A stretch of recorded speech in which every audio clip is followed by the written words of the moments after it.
Welcome to the Stacker 2 pre-race show presented by Stacker 2. A three-quarter-mile track requiring extra effort to succeed, and as drivers tell you, small tracks present big problems, and so the Hardee's 250 race should be a wild one as the drivers hurry on down to Hardee's to try and win the Battle of Richmond. You have to have a fast car, but a slow temper. We're anticipating a great race under the lights, the Hollywood Hotel as always. A terrific parking spot. Tonight we're overlooking Victory Lane. In a few hours it'll play host to one very happy driver and crew. Hi, I'm Chris Myers. Welcome to the Stacker 2 pre-race show here on FX. Something special about racing under the lights, and we're going to see in 250 laps which lucky driver the spotlight will shine on most. As always, lucky to be joined at the hip by my hip colleague, Jeff Hammond. We're not in California anymore, so let's put them little sayings back. Okay? But you're still hip. And, this is quite a contrast from last week, the 2-mile track out at California, to now we're a short track under the lights. Talk about the adjustments for driver and crew. Well, the first thing you're going to run into is the different conditions you're looking at. Tonight, racetrack's going to be cool. It's going to be fast. Last week, you were really focusing in on horsepower and downforce and aerodynamics. Tonight, you've been worried about brakes and getting grip off the racetrack. It's a total different idea, but running under the lights always brings out the best or the worst in these competitors. I know Ricky Hendrick is back after a couple of months. He had that shoulder injury in Las Vegas. One of the newcomers, at least, returning to this race, considering the season he's had. And we're going to talk about the favorites in a moment. Who else, either the luck of the draw helped them or didn't help them? Well, it really did. You had several guys who had to go home, and it's kind of frustrating. You had Christian Fittipaldi, who runs open wheel cars. His uncle is Emerson Fittipaldi. Because of the luck of the draw, he was not able to start this race tonight. And what I mean by that is, because they had a rain out, when it goes down so far, NASCAR looks at the way the guys draw for qualifying, and he was one of the guys who missed out along with Toby Robertson. So there's several guys that went home that I think would have really done well here. All right, but some other guys worth watching as we show you with the points. Friday, as Jeff mentioned, qualifying rained out for the second straight week, so the starting order set by owners' points. That's why Jack Sprague is on the pole, yet he's never won a Busch race. That could change. Jason Keller is second, comes in with 3 straight top 5 finishes. As for the only guy who's probably happy that it rained here in Richmond, Jack Sprague. He is trackside with our Matt Yoakum. Matt? Chris, for the second straight week, Jack Sprague, you've got this qualifying thing figured out, don't you? Just do a big rain dance. That's all we do is do the rain dance. I'll tell you, we don't have our qualifying program quite where it needs to be, but our race program seems to be pretty decent. So guys on the Net Zero show, they did a great job. I mean, we would have probably ended up in the top 10 anyway. Pole material, probably not. But I got a great race car, and I'm pretty excited. I love this place. We've won races here at night. I can't wait to go. You said that car was bad, meaning good. Yesterday, how about it? It was pretty awesome yesterday. It was a little tighter today, probably because of the rubber due to the Winston Cup cars practice, I'm sure. But, hopefully it won't get any tighter on me. If it does, we're going to do some pretty serious adjustments and try to win a race. I mean, we've been so close, and guys done a great job. We're running better than I thought we would at this point. Just looking for a good, solid run, and hopefully we can win. Jack Sprague looking for his first career Busch Series win, but here at Richmond last year, it was Mr. Excitement showing the way. He swept Richmond in 2001. Jimmy Spencer, threads the needle. His car keeps looking better and better. Jimmy Spencer to the checkered flag. Well, Jimmy Spencer has just come off the racetrack from running the Winston Cup car. He's going to start in the Busch car in a few minutes. Won both of those races last year, but you start deep in the field as a result of qualifying rained out. Start 27th. How will you run your race tonight, Jimmy? Wow. Probably a lot of people listening. I'll be real patient. I have a really good car. Team Yellow. Wait a minute, patient, Jimmy Spencer? Yes, sir. Very patient. I have a car can win this race, and it is really badass up off of turn 2. So, be real patient there and utilize turn 1 and 2 to my advantage. Be very patient. Don't forget, it's 250 laps. We've got to make at least 3 pit stops for sure, too. And the track is real fast. Got a lot of grip to the racetrack. But I still think after you get 25, 35 laps on the tires, that's when the best cars will shine. Okay, good luck tonight, Jimmy. Let's go to the hotel. All right, thanks, Dick and Jimmy. And you're going for his third straight. You wait a minute. No, I wrote that down because on this day in May in 2002, Jimmy Spencer said, I'm going to be patient. I want to make sure I wrote that down. And we know he'll remember because he never forgets. Right. So a patient at Jimmy Spencer. By the way, Kenny Wallace also leading all active drivers here in the Busch Series at Richmond with 3 wins. Real quick, Riggs hasn't won a Busch race, but he has won here before. No, Jack Sprague. That's right. Jack Sprague won a truck race here last September, so he knows how to win here also. So we're going to have a really great race with all these guys being up front who knows how to win, and you got Spencer coming from the back. And we'll talk about Scott Riggs as we continue here, as you get a look at him and some of the other guys getting ready to roll here. Coming up, we'll rub fenders with the new sensation rookie, Scott Riggs, as we're live in Richmond. You're watching the Stacker 2 pre-race show on FX.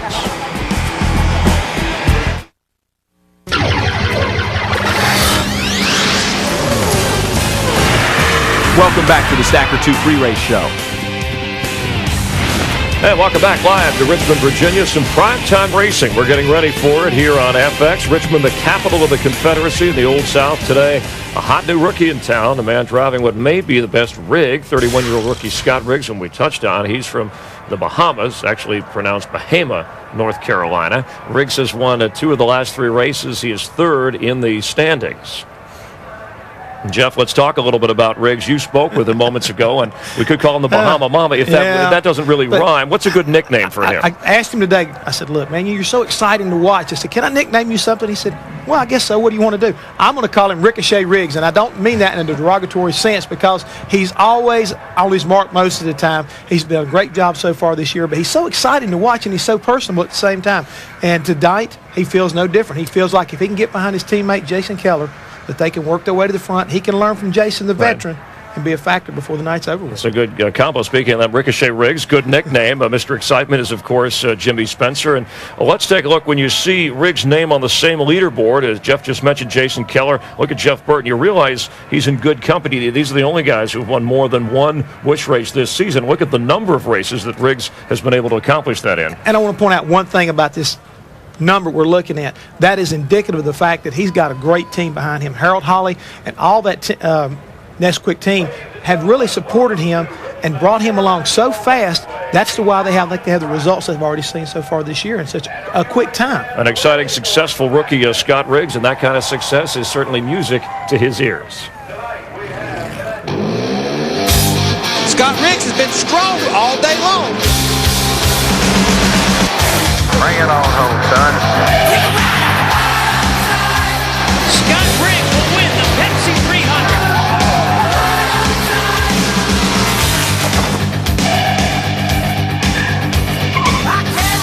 Well, we've got the hottest rookies in racing right here on pit road at Richmond. Jimmy Johnson, who won the Cup race. Scott Riggs, who won the Busch race.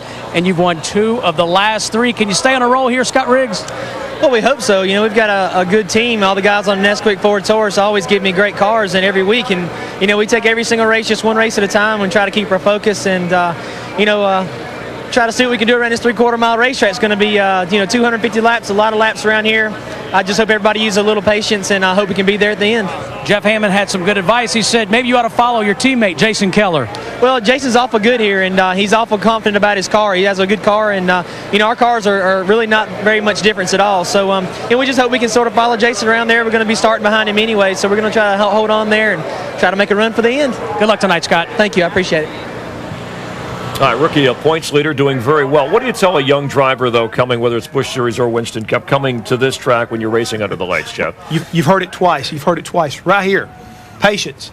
You've got to have that, especially when you're running at a night race like this. You think the racetrack has got a lot of grip to it, and you get out there and you start kind of getting after it.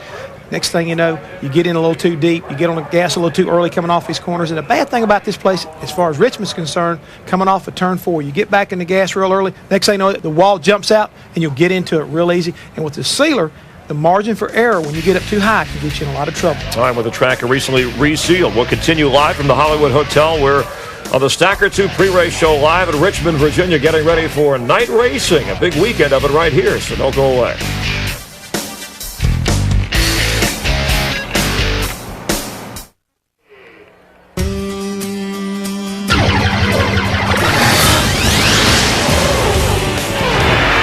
Welcome back to the Stacker 2 pre-race show. People scrambling to get a great seat for the Busch race here in Richmond, Virginia. Welcome back to Busch Series Racing on FX. 250 hard-charging laps from the Richmond International Raceway as we're getting ready. The final Winston Cup practice barely over. One of the drivers to keep an eye on, 2-time winner Matt Kenseth. Of course, Kenseth has had success. The 30-year-old from Madison, Wisconsin, part of the Roush Racing team.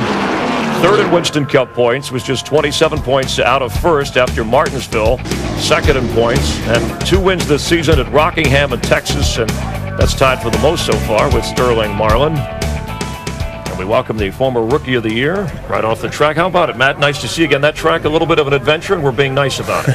Yeah, it's different than it's been here in the past. You know, usually the first time I came up here, I saw this driveway looking sealer on there, and I was scared to death. I was like, gosh, they sealed that track. You know, it looks scary, but, you know, every year it's a really great track to race on. The sealer wears off.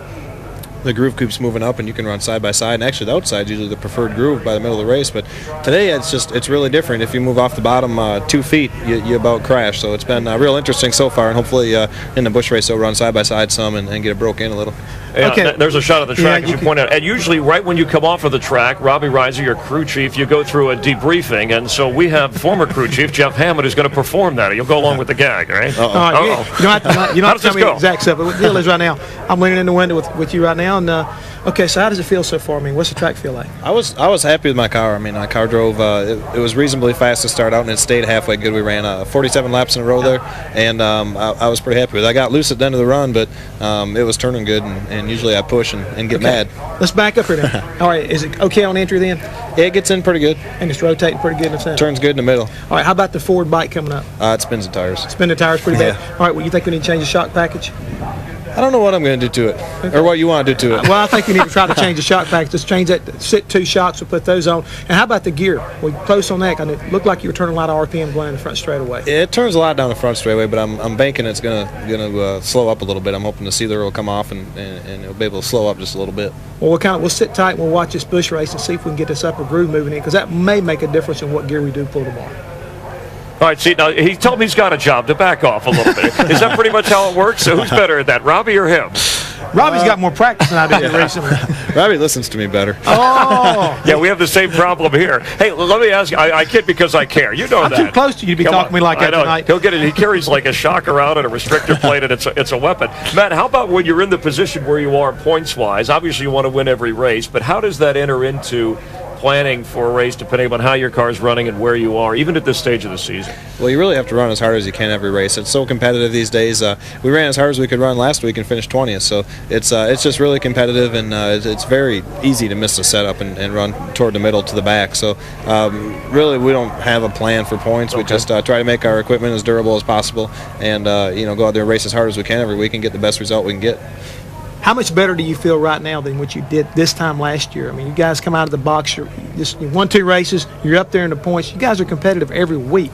I was feeling really, really good before Talladega in California, and now I'm not feeling as good. So I'm feeling pretty good about it. Our cars have been pretty fast. We qualified 7th here. That's I think 3 top 10 starts for us this year, and we didn't have any last year. So we've been qualifying better. The speed of our race cars have been faster, and it's been a lot more fun to race. That's for sure. I think we need to point out that when you've got the speed in your race car, it's easier for you to drive it, right? Oh, it's way easier to drive, man. It's really hard to drive racing around 20th and 25th. That's the hardest day you'll ever have in your life. At California, I always tell Robbie and them guys, sometimes you get loose and it looks bad, but it's no big deal, and you hang on to it. And then sometimes you get loose or something happens and you get a feeling in the pit of your stomach like, oh man, I almost wrecked that thing, or I'm going to wreck the next time. Well, I had that feeling almost the whole race at California. I was so loose. So that was the hardest work I've done all year was last weekend. All right, well, congrats on the success so far. Good luck tomorrow, and you can hang around and watch some of the race from here if you want tonight. All right, thanks. Stopping by. Matt Kenseth with us here in the Hollywood Hotel. We have a lot more to come.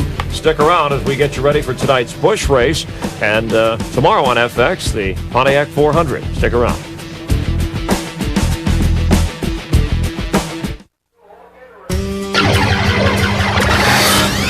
The Stacker 2 pre-race show has been presented by Stacker 2. Under the lights in Richmond, ready to go racing in the upcoming weeks on FX, shaping up as a winner with racing on this network highlighted by the Winston All-Star Race from the Lowe's Motor Speedway in Charlotte, North Carolina. And then, of course, in Dover, Delaware on Sunday, June 2nd. Call 1-800-FX-FX-FX1 if you don't already get FX. And here's a look at Jason Keller and Hank Parker Jr. as we have some of the drivers getting ready to go in the Busch race tonight. And that is Hank Parker Jr. with a Jason Keller t-shirt underneath. And the opposite here, Jeff Hammond. It's a good luck thing with these two. It really is. It's a little bit of, Jack Sprague's daughter right there. Yeah. the one thing right there is that actually Keller's just a little bit superstitious, and he has been trying to wear that T-shirt for good luck because he won before with the T-shirt on. You got a good thing. You keep it going. His daughter is ready to go racing, and we are too. So let's go up to the broadcast booth for the gentleman that will be calling the race. Darrell Waltrip, Larry McReynolds, and Mike Joy. Thanks, Chris, and hi, everybody. Looking out at the grandstand, they've already had to open an additional 6 sections. The crowd for tonight's race is going to be that huge. Much more of the grandstand is open than originally track officials had anticipated because, Darrell, this is such an action track, and as we talked about the Winston Cup drivers in happy hour, it's not a track that favors the rookies or maybe the drivers with a little less of that experience. No, short track racing is about finesse. That's what I love about Martinsville, Bristol, Richmond. You got to be a driver. You gotta be able to get back in that throttle. You got to have that hand-eye coordination, finesse. You can't just hot rod that thing around here all night and burn the tires off of it. 800 horsepower means nothing here. It's the guy that can hold the prettiest wheel all night long wins the race.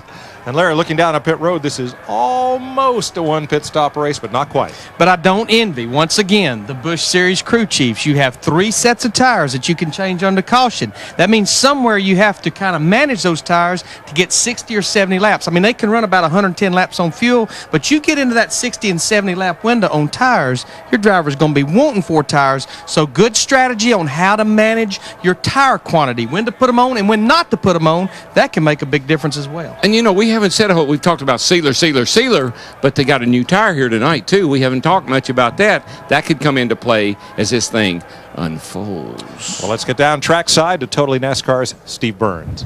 Thanks, Mike. With Scott Riggs and Randy LaJoy. Now, DW just said you've got to hold a pretty wheel to win this race. Yes, we do. And I think the Kleenex Chevy's very good. I'm real happy with it. It was a happy hour, and we didn't get to qualify, which probably saves my butt a lot, so we're 5th. And I got a good car. If I got a good car, I'm going to the front. Well, you've upgraded. Earlier today you said it's good. Now it's very good. Yeah, and then we happy hour, and then it's very good in happy hour. So I'm really excited. Best of luck, Randy. Thank you. We're walking forward. While we're with Kenny Wallace, he's on his way to his race car. Just took the ride around the speedway in the convertible. He's a guy to watch. He's run here 18 times in this division, got 15 top 10s. Only Mark Martin has more than that. 3 wins. He's finished every single one. But that's the past. How's tonight? That's right. That's the past. You know, now's the future. I've always been a guy that, you know, I never worry about the past. And, you know, times have changed. The tires are a lot different. They reseal the track all the time. And I'm just excited to get going, Dick. You know, I mean, the car, I was a little worried about it. The motor was missing at the end of practice. But it's Richmond, and I'm hoping for the best. Okay. Good luck tonight. Thanks. To Matt. Dick, here in Richmond this weekend, Johnny Benson has won 3 of the 5 NASCAR practice sessions, but due to rain, you start all the way back in 43rd. You may need to get some of those wheeling lights to work your way to the front. Oh, we have to. We got to get a set of those, see if we can't get up there. Me and James looked through all the paperwork, couldn't find any one of those that paid. So it never pays? They never pay for practice, but Whelen Chevrolet's good. Valvoline Pontiac's pretty good, so we're looking forward to the whole weekend here at Richmond. Johnny Benson looking for his 4th career Busch Series victory. Chris? All right, thanks. And the 95 Busch Series champion and making his first start since 1999, the Busch Series at Homestead, Jeff Hammond. Who else will you be looking for in tonight's race? One of the guys that's been very, very consistent as of late, Stacy Compton, that number 59 car. I believe he will be another factor that's going to work his way up to the front. Got a pretty good starting position tonight, starting in 8th position. I think he'll be good. You heard Darrell talk about always turning here, right? So as a crew chief, pretty is your wheel, job baby, easier? pretty wheel. You just guide the guy? No, he's got to get up on the wheel here. This is a driver's racetrack. They control that throttle and that steering wheel. They can make the car push, get off the brake, get on the gas. Hey, it's hand and eye coordination night. All right, looks like we have terrific weather for a night of terrific racing, a terrific weekend of racing here in Richmond. Let's get ready to go racing Busch style here on FX. Stick around as we count down to the start. Don't go away.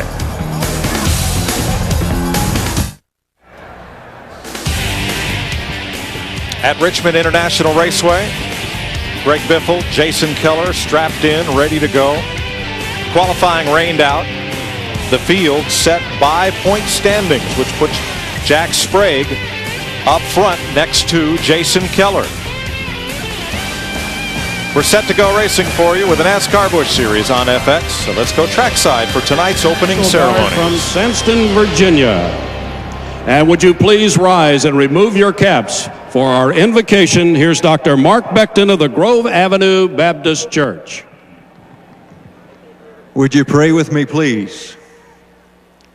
Father, you tell us in everything to give thanks. Thank you for our free land, the freedom to assemble, the freedom to pray openly. We pray that you will protect the drivers and their families. And Lord Jesus, thank you for your love. In Jesus' name we pray. Amen.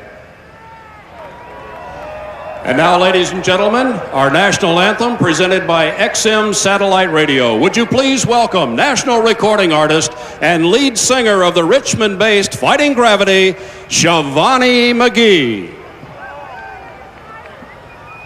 Oh, say, can you see by the dawn's early light what so proudly we hail at the twilight's last gleaming, whose broad stripes and bright stars through the perilous fight o'er the ramparts we watched were so gallantly streaming, and the rocket's red glare, the bombs bursting in air, gave proof through the night that our flag was still there.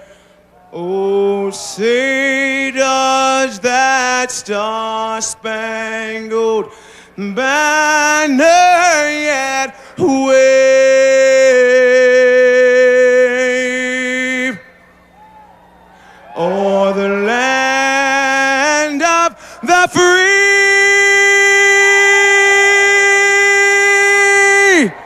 and the home of the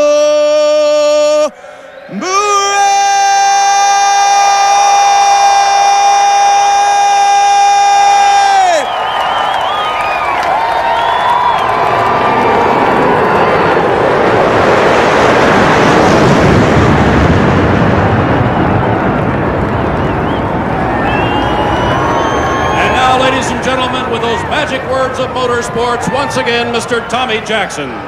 Gentlemen, start your engines.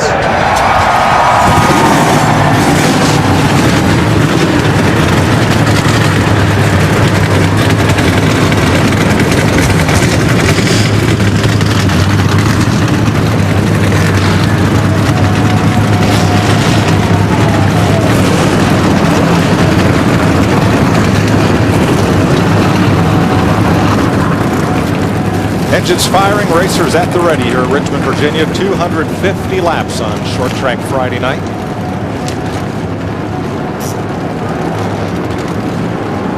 Again, qualifying is rained out, so our Castrol starting grid is set by the car owner point standings of the NASCAR Busch Series. That puts point leader Jack Sprague inside the front row alongside Jason Keller. Chevy versus Ford. Steve Burns. Well, Mike, Jason Keller absolutely scared his crew chief, Steve Addington, to death in practice today because, well, Jason thought the car was so good. Halfway through practice, he just got out of the race car, put on his jeans, and watched the rest of practice. That's how good Jason Keller thinks this race car is. There's Jeff Green inside of row 2 with that hotshot rookie Scott Riggs. Randy LaJoie, runner-up here in '97, and Kenny Wallace, a 3-time winner here. Greg Biffle, twice a runner-up this season, and Stacy Compton, 2nd and 3rd in the last 2 races. Speedway Illustrated's Dick Berggren. Well, Vancouver, Washington's Greg Biffle, driving car number 60 tonight, has had great success here in trucks. In 3 starts, he's got a 3rd, a 2nd, and a win. He's not been so fortunate in Busch Series racing. Last year, he crashed out of both events. Biffle seeks a championship. He'll need patience tonight to win this race. Mike? Thanks, Dick. Mike McLaughlin, Todd Bodine, a couple of modified grabs there. Wimmer, Bobby Hamilton Jr. Let you look back through some of the grid here as we get ready to roll. Jeff Purvis won here in 1996. Sauter brothers in the 8th row. Tony Raines, Larry Foyt there. Little Hank and Kevin Grubb, who tried but just missed qualifying for the Cup race tomorrow night. Shane Meal with Michael Waltrip there. Kerry Earnhardt and Ashton Lewis Jr. makes his 5th start here. And in row 13, rookies Casey Mears and Ricky Hendrick is back. Matt Yoakum. Mike, after sitting out 6 races due to injury, 22-year-old Ricky Hendrick showed up at the Concord Speedway in North Carolina on Tuesday. He ran a 200-lap test session, a prerequisite from Father Rick that he had to pass before he could show up and race here tonight. He got the green light. They do have a Randy LaJoie seat, oversized, stuck with padding, just to make sure the comfort was what Ricky needed. He rolls off 26 and does not have a relief driver standing by. Right behind him, Jimmy Spencer, winner of the last 2 here. Yeah, going for 3 in a row, and I wouldn't, just because he's back there, I wouldn't count him out. Yeah, point standing set the field, and then number of qualifying attempts. Notice Mark Green back in the 38 car here tonight. And he will have to go to the rear of the field because they changed engines after practice this afternoon. Butch Miller, former ASA champion there. Josh Richardson is his dad's his crew chief. And Johnny Benson gets the last spot. Several drivers had to go home, including Christian Fittipaldi, who was, I understand, one of the top 10 fastest in practice before the rains came. Yeah. Who's against the fence at turn 2? For Pete's sake. The 49 of Troy Klein spun out on one of the pace laps. I tell you what, I've seen that happen here.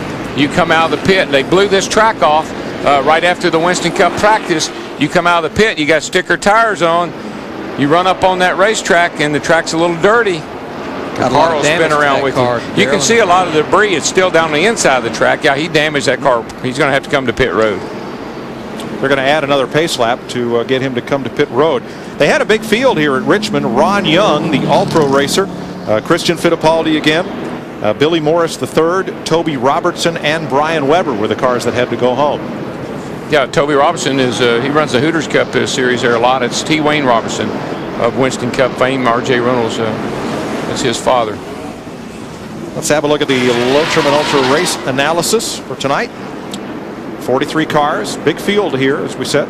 250 laps the distance, and 110 laps pretty much on fuel, but I don't know if anybody's thinking a fuel run, are they, Larry? Normally you don't come to Richmond thinking about it, but Murphy's Law, you don't think about it, it'll become an issue. It always works that way. But here's the thing that's just messing our strategy up every week.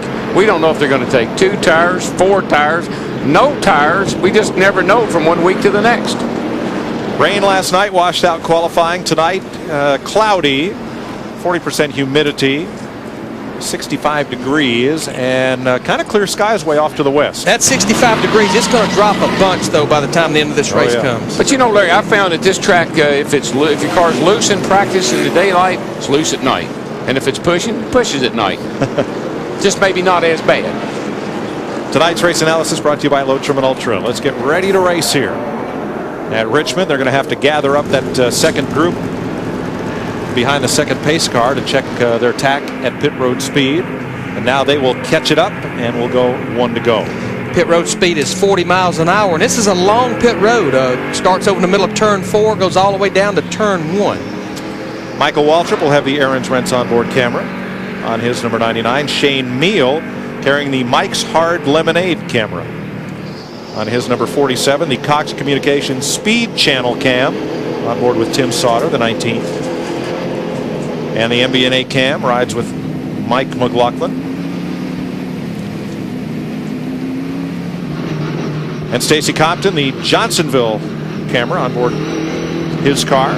Greg Biffle has our Briggs & Stratton cam with his Ford. The Stacker 2 camera rides with Kenny Wallace in a Chevrolet. And the Nesquik Bunny cam, the Nesquik cam with Scott Riggs.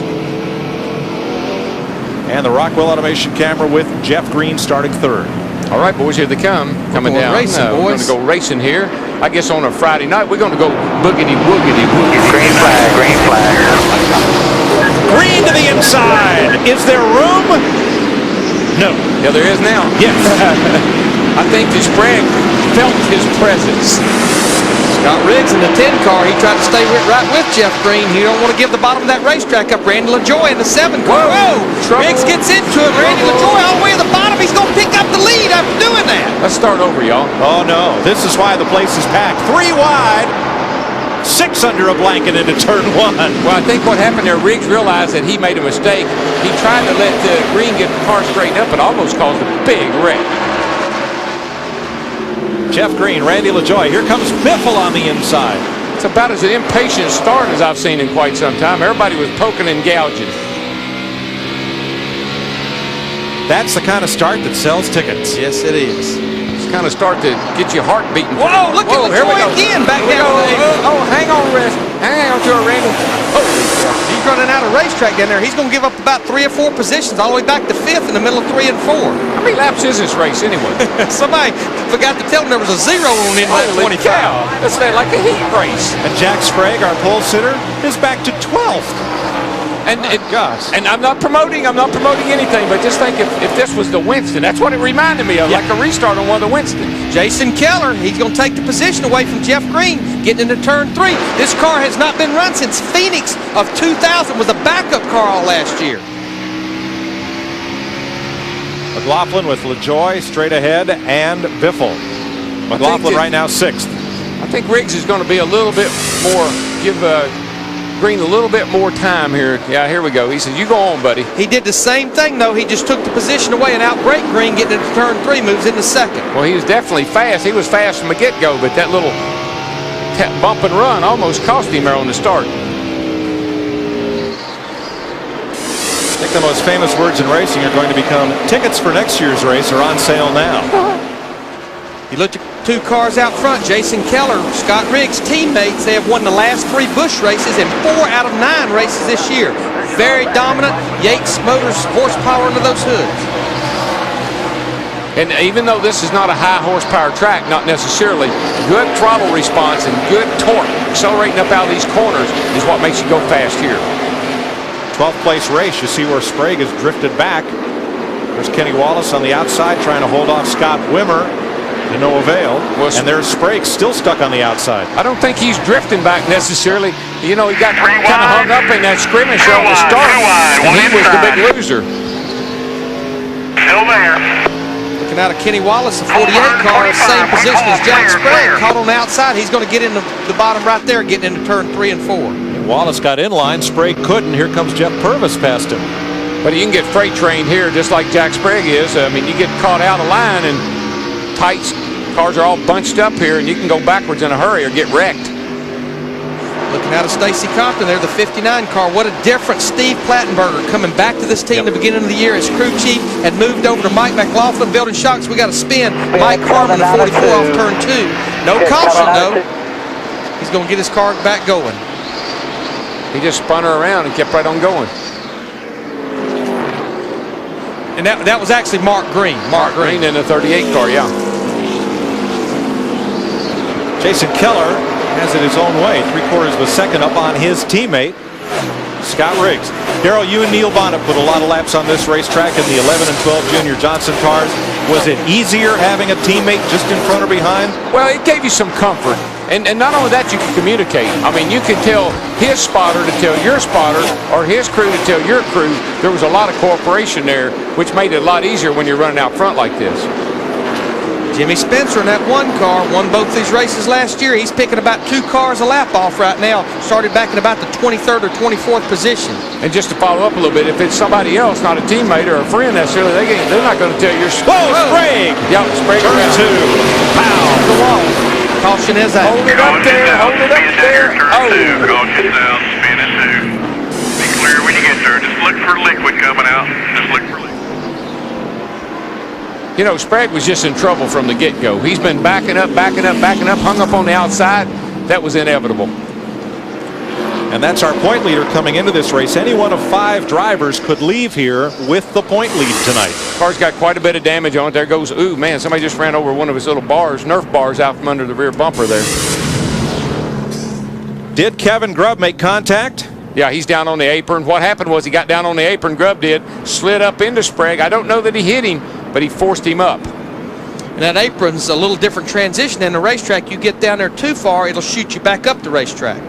Got to believe he probably nerfed him. We've run 12 laps. Why does it feel like 50? I don't know, I'm out of breath. I'm glad we got a caution. Let's settle down here now. Let's take a deep breath, settle down, and we got a long way to go. This must be the woogity part. That's right. Maybe I shouldn't have used those words tonight. Boogie, woogie, woogie must not be too good. First caution of the night, Jack Sprague, the point leader and pole sitter, has crashed at turn 2.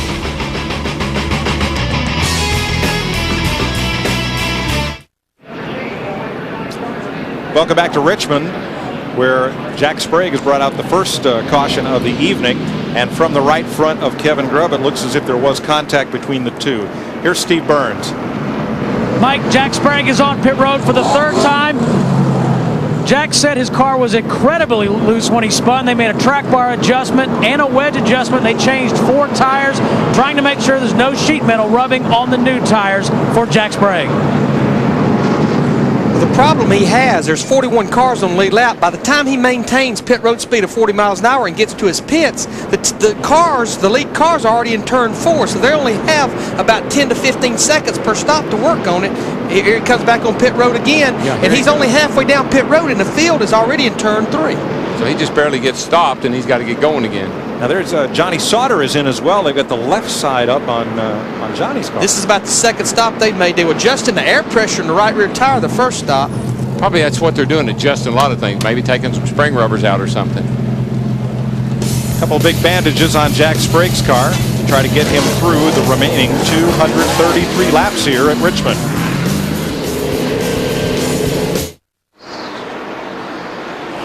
We're back under green at Richmond. This has all the look, Darrell, of a full moon Friday night, doesn't it? There's a moon out tonight. Let's go racing. Man, these guys are banging into each other. It's an old short track superstition that under a full moon, cars develop, let's say, a magnetic attraction for one another. They get into the ozones. They get a lot of ozones around them. Like this one. Watch this. Right after the restart here, Jack Sprague in the 24, Johnny Sauter in the 2. Excuse me, pardon me. I'm coming through. It's magnetic. Trouble, big trouble. Hard hit. And that was Johnny Benson hard into the wall at turn 3. And Brian Vickers in the 40 car. Johnny Benson had already made his way up to about the 27th position after starting 43rd. Boy, I tell you, Benson hit that wall hard. Unfortunately, right side. That car spun around and took off. You just don't realize, folks, you're doing 140 miles an hour into that third turn on this little racetrack. You're going to have some heavy impact. Not a lot of room to buff off speed. Benson, fastest in practice in both Busch and both Winston Cup final sessions, moving around in the car. Ted Marsh out of Madison, Connecticut. Same car that Steve Park drove last year on a number of occasions. We talked about the benefits of running the Busch race. This is the opposite. You got it. And I'll tell you, he's moving around slowly in that car. I know he's moving around. That's good news, but he's mighty gingerly in there right now. He had a fast race car. He just trying to make his way to the front without getting into trouble, and it just didn't happen. He hit that thing flat too, and that's a tough lick. Second caution of the night. 2 cautions in only 23 laps here at Richmond.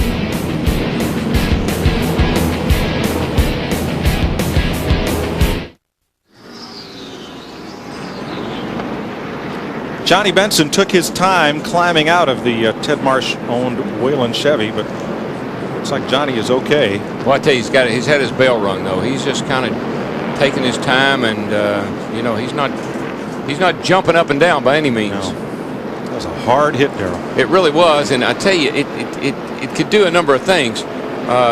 Shoulder injury comes to mind when it throws you to the right when that car crashes into the wall. So a mild concussion. Number of things come to mind. Greg Biffle was one of the cars that made a pit stop under this caution flag. And let's listen in. It's pretty loose up off the corner, so need a little bit of adjustment here. The pits are open and I'm coming. We're doing 4, guys. We're doing 4. Rubber out of the right rear. All right, come on, bud. 4,500 seconds, 6,800 first. To get the tape, all right? We can't leave here without getting the tape, guys. Come on down. 2 past the opening. There you go. Wheel straight foot on the brake.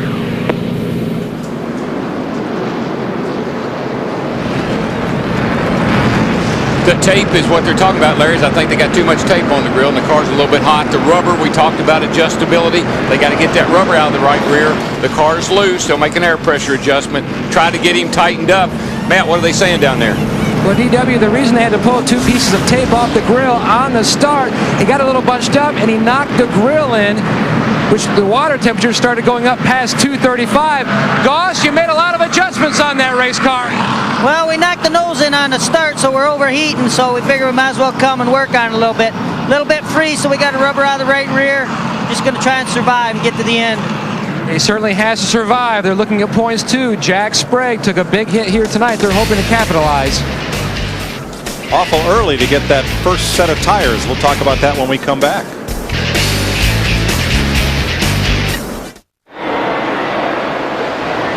Green, green, green at Richmond. Go, go, go. Mike McLaughlin goes right after Randy LaJoie for 4th place on the restart. It's a big power move. Got a good start there. Got a run on Randy. Had to let him go. Now you see what happens to Randy. Gets shoved up out of line, but you can get in trouble like that. I hear that train whistle. Bobby Hamilton Jr. in 25, Scott Wimmer in 23. They're trying to keep Randy kicked to the high side. Just keep freight training him. You know, Larry, I keep waiting for that 25 car there to have a good weekend. That car's been fast. Of course, he ran well at Nashville a few weeks ago, but that car's been fast. Old Fred's doing a good job on that car. I think they will be in victory lane very soon. Bobby Hamilton Jr. and Fred Wonky, they got a good combination going there. The Marines, a few good men. From Stacy Compton, contact between old running mates Todd Bodine and Randy LaJoie. There's another guy that's going to find his way in victory circle before too long. Stacy Compton in that 59 car. You know, Darrell, this is a wide racetrack, and you can do side by side, but the exit of these corners gets pretty tight for two by two beside each other. Well, you can gas it up so early back in the middle of the corner, but that gives you incredible exit speed, and the car wants to wash all the way out next to the retaining wall. Somebody's there, got to let them go. I mean, in 3 laps, Randy LaJoie has went from 3rd to almost working back toward 13th now in 3 or 4 laps. Well, you know what he's saying? He's telling his spotter, find me a hole, find me a hole, find me somewhere where I can get in line. And the spotter will give him a car number that he can get behind. Brad Teague made 33 laps tonight before coasting into the garage. And follow up a little bit on Greg Biffle. The reason that on a short track like this, I never wanted any tape on my grill because I knew I was going to bump into somebody. And trouble. Whoop. 2 cars, Christian Elder, turn 2. Who did he get in there? That's Mark Green, actually. You're right. Yeah, car. Elder usually drives that car. Oof, that is Josh Richardson. And he is, I could make a joke with Smuckers there, but it wouldn't be kind because the back end of that car is gone. No, and to follow up what I said about his dad, he's the crew chief on the 66 car, and he is one of the, he's Brett Bodine's nephew. And I'm sure that 11 car probably came out of Brett's stable. Does that say Uncrushables in the back? I believe it does. False advertising. Oh, Uncrustables. Okay, that's okay. We've run 37 laps, but 16 of those laps have been cautioned. Most of the leaders are staying out on the racetrack, still feeling that it's way too early to change one of those 3 sets of tires. We do need to document, along with Greg Biffle, that Hank Parker Jr., Johnny Sauter, and Ashton Lewis Jr. did pit on that last caution. They all got 4 fresh tires with some adjustments. And the reason you'll see a lot of accidents in the first turn is, down at 1 and 2, is the way you enter the first turn. It's very enticing to stick your nose in under somebody getting down in that corner. It's also very enticing and necessary to turn, to make that corner. That's where 2, shall we say, people or whatever collide. Goes Josh Richardson up to the wall. Look at that thing cave. Crushed Look at the rear tires off the ground. Again, 140 mile an hour entry into these corners. Not a lot of room to buff off speed. Pretty hard impact. And you know what happens a lot of time in turn 1, Darrell? You arc it in there. You stay against the wall a long time on the front stretch and then chop it down trying to straighten the corner out. And a lot of times there'll be somebody there and you'll be into them before you even know it. Oh, yeah. I mean, you can go in that corner. You can actually end up bottleneck there 3 wide trying to get down in there. That's when things really get interesting. Sucker hole. Sucker hole. Yep. You got it. The funnel grows too narrow. Josh Richardson is okay, but he is not happy.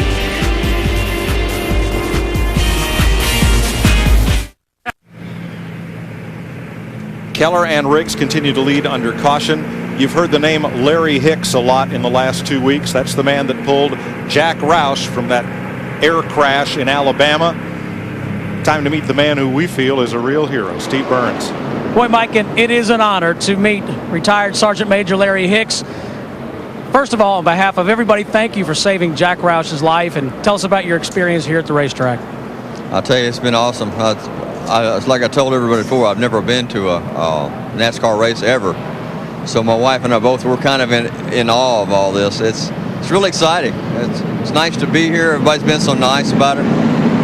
Now, Larry, a lot of people have described you as a hero, and you don't want any part of that, but we think you are. No, sir, I don't feel comfortable with that. That's just something that I think, like I've said before, I think any Marine would do. Have you had a chance to talk to Jack Roush personally? Yes. I spent the day with him Sunday in the hospital, and very emotional, very gracious man.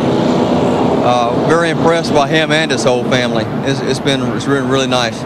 Well, sir, thank you once again for saving Jack Roush's life, and thank you for defending our company's freedom as a United States Marine. Thank you, sir. I appreciate you having us. The short story is that Roush was flying an experimental airplane, flew it into a power line, crashed in a pond, landed upside down in 8 feet of water. Hicks was at his home, jumped in his boat, rowed out into the pond, and on his third dive, pulled Jack Roush to the surface, administered CPR, saved his life. Yeah, he said 6 months ago he couldn't have done that because he was on chemo. He's battling cancer himself, and 6 months ago he wouldn't have been strong enough to have dove in the water and pulled somebody out. So Jack Roush has somebody watching after him. The Lord has something else planned for Jack Roush. We're glad Larry Hicks is here overlooking the Roush operation, including Greg Biffle in this race tonight. 1 lap to go when they come back to the line. The PPC Fords of Jason Keller and Scott Riggs leading Jeff Green's Chevy, Bobby Hamilton Jr.'s Ford, and the Pontiacs of Scott Wimmer and his teammate Mike McLaughlin. And the only safe place to be right now so far in this race is where those two cars, 57 and 10, are. That's out front, away from all this action. You know, Darrell, even though the PPC team of Jason Keller and Scott Riggs has dominated this year, running a little different chassis here, what they call a drop snout, where the steering points are down, gets that roll shooter down, very much suited for the flat corners like here at Richmond. Well, I tell you, whatever they got right now, the way things are looking pretty good, I bet there'll be a whole lot of other guys come back here next race with the same thing. Getting set to go green in front of what looks like an Arizona sunset here in Richmond, Virginia, with the 2 Fords at the front of the field. Look at that. That is gorgeous. Red sky at night, sailor's delight. Let's hope it's racer's delight, Darrell. Let's see if we get some green flag laps under our belt here.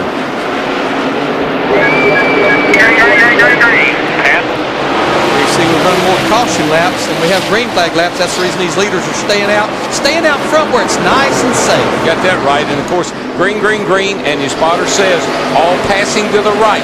Don't dive down under somebody before you get to that start-finish line on the left side, or you'll be black flagged. And look who's made his way into the top 10 from 27 starting position, Jimmy Spencer. In that 1 car. Look at Bobby Hamilton Jr., though, in that 25 car. He's battling up there for that 3rd position right now. I tell you, last week, if Spencer hadn't had an engine failure, he'd have been a factor in that race because he was coming. Jeff Green kicked to the high side, and here come the Marines. In honor of Larry Hicks. Well, sure. Boy, that 21 car got kind of shoved up to the outside, and now he's in trouble. We've been seeing that all night long. 1 car gets under you, it brings about 3 or 4 with you. And about all you can do is try to, it's kind of like playing chicken getting down in that first turn. You can't cut down, but you kind of ease down, hoping that guy doesn't nerf you. Now there's Compton inside of Jeff Green. After him, it's McMurray, and then Spencer and Todd Bodine. You can just get back in the throttle so much quicker when you're down on the inside. Got the preferred line. Shove that guy on the outside up just a little bit, and he can't go. Take that spot away. Now, as the night goes on, that outside groove will get better and better and better. But it's going to take a while. Now, Johnny Benson, we saw, was a little slow climbing from his car, his Ted Marr Chevy there at turn 3. Here's Dick Bergeron with more. Well, he walked into the care center, Mike, but they put him in the back of the ambulance. Ed Green from the Speedway will give us a statement. How's Johnny doing? He's doing okay. He's been taken by ground transportation to Memorial Regional Medical Center here in Richmond. He has some bruised ribs, possible concussion. He's being taken there for x-rays and a CAT scan. And they ran this Busch race in order to do well in the Winston Cup race tomorrow. A big wreck on the Speedway. And more at turn 3. 2 more cars. Todd Bodine in the wall. And is that Jeff Green crashed there with him? Yes, it is. A 21 car.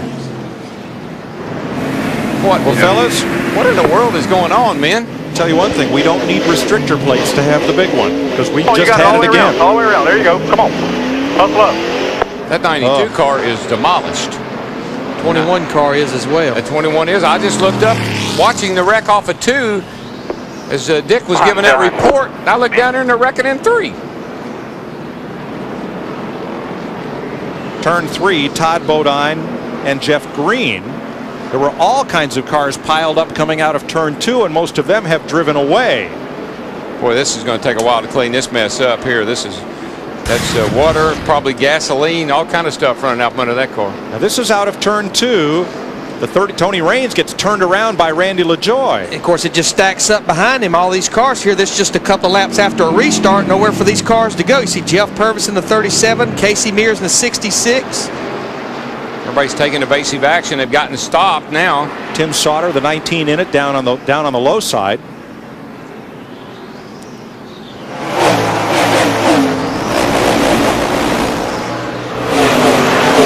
Something happened to Raines, and LaJoie was on the gas. You know, it looked like water was coming out of Tony Raines' overflow. Yeah, Raines had water shooting up out of the overflow there in front, right in front of the windshield, as if there was something maybe wrong with that engine. And Jeff Green has walked over to the aid of Todd Bodine. And there's Green, having checked on Todd, taking off his Hutchins device and walking away okay.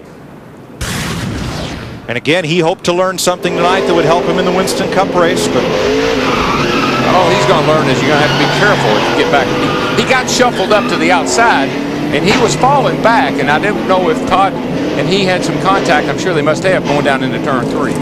Well, let's see it from Jeff Green, back straightaway. Now this is out in front of the wreck with Tony Raines and Randy LaJoie. Oh man! Somebody just looks like got in the back of him right there. Oh, that's a hard lick on left side. And I thought Todd was underneath of him, and looked like they made contact way early before they got to the corner. Todd has climbed from his car. He is okay. They see the 33 car back here. See all that smoke and stuff flying out of it? Something happened to that car. Yeah, you can see the water coming out the overflow right there. See it right there under the right side of the windshield? That's an overflow from the radiator that gives the driver a signal that, hey, we've got an overheating problem. Add Jeff Purvis and Hank Parker Jr. and Shane Hall to the cars involved. Dick Berggren? Well, that with Tony Raines, he's in the process of climbing out of his race car here in the pit area. Tony, what happened out there? Well, it's just the way our year's been going. You know, we've had good fast cars and can't close the deal. And moving up pretty good. Car was handling well. Tight short track, getting a little warm, but we lost a motor somehow. It's not, it doesn't happen to us very often. AMIC builds good motors, and we'll regroup and get them back at Loudon. Well, you guys are right. The motor went. That's what started it. Mike? Thanks, Dick. There is what's left of Jeff Green's car. They've got to pull the hood to find a place to hook up the tow strap and haul it away.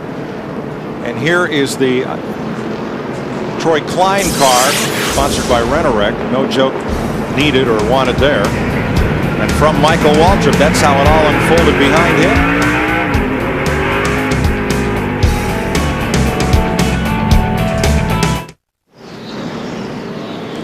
"57 laps complete." Here's a list of the cars involved in 2 separate crashes, the 21 and 92 at turn 3.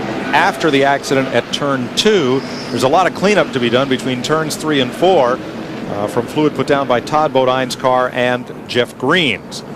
We'll try to dry that up and get it swept off so we can go back to green. We have already had 250 laps worth of action at 50 laps. It's incredible. These guys are just driving like there's no tomorrow.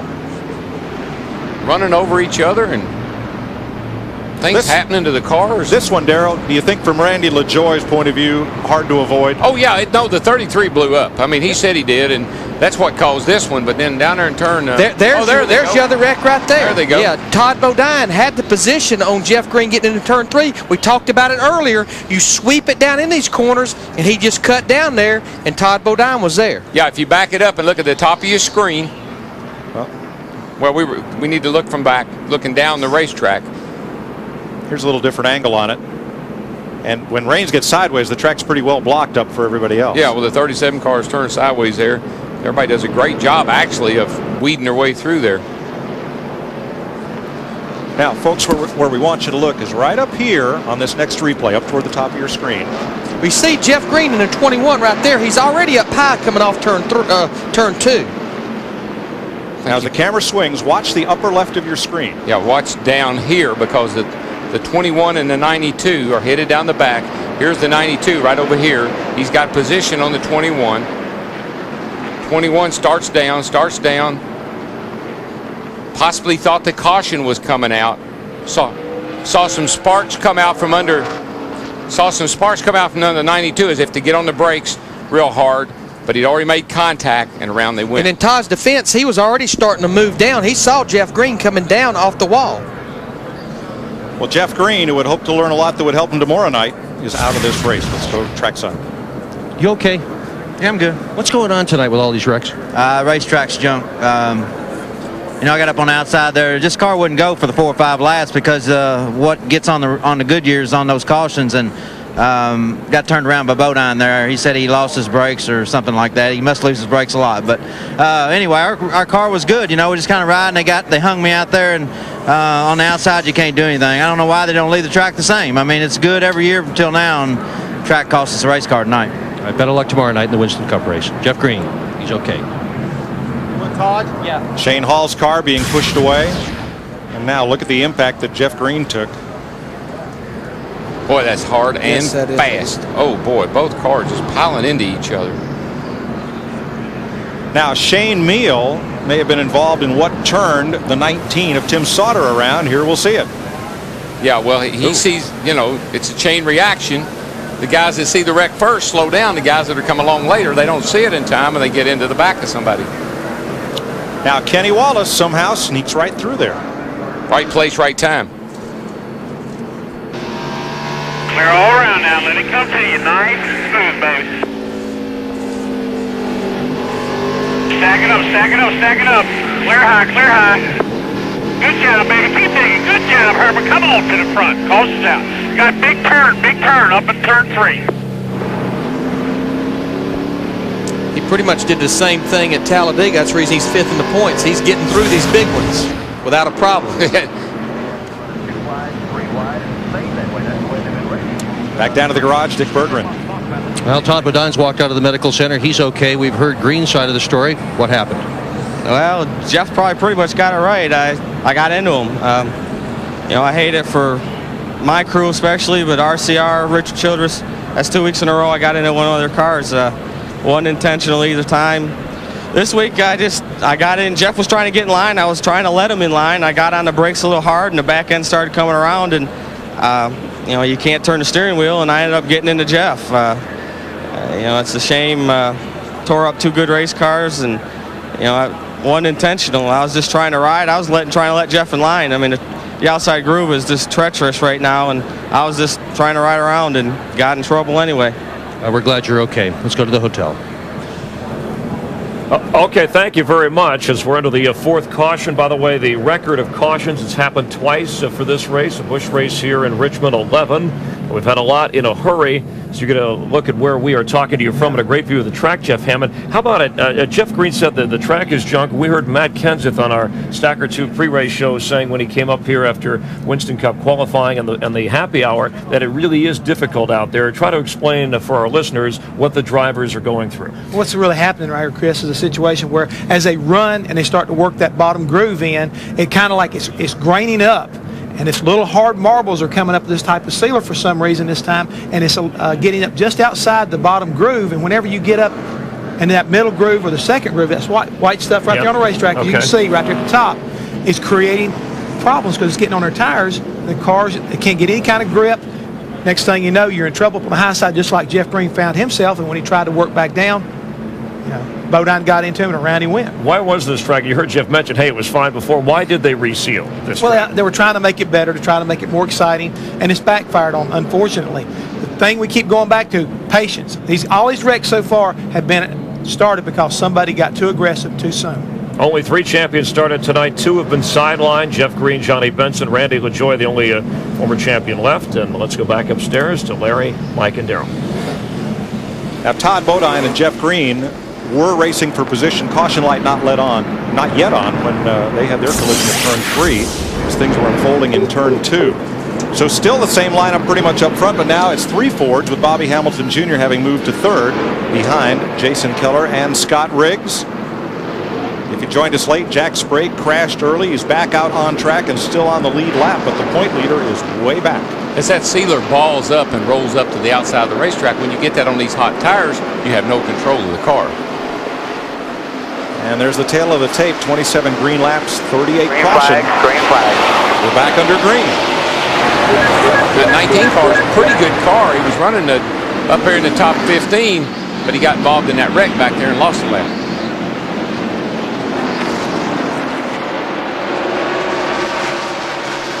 Good clean restart. Let's see if things settle down here this time.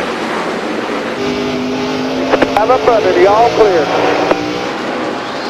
Well, what happens, Mike, you get up in that outside and you start losing positions and you panic. You want to get back down and you're trying to find a way to get back in line, and there's just no way to do it without getting run over. We saw there just in front of Stacy Compton on the onboard. Guess who's up to 6th place? Mr. Excitement himself. Just look who took 2nd place over Bobby Hamilton Jr. in that 25 car. Scott Riggs trying to get around Tim Sauter. Bobby Hamilton took advantage of it, dove to the inside, getting into turn 1.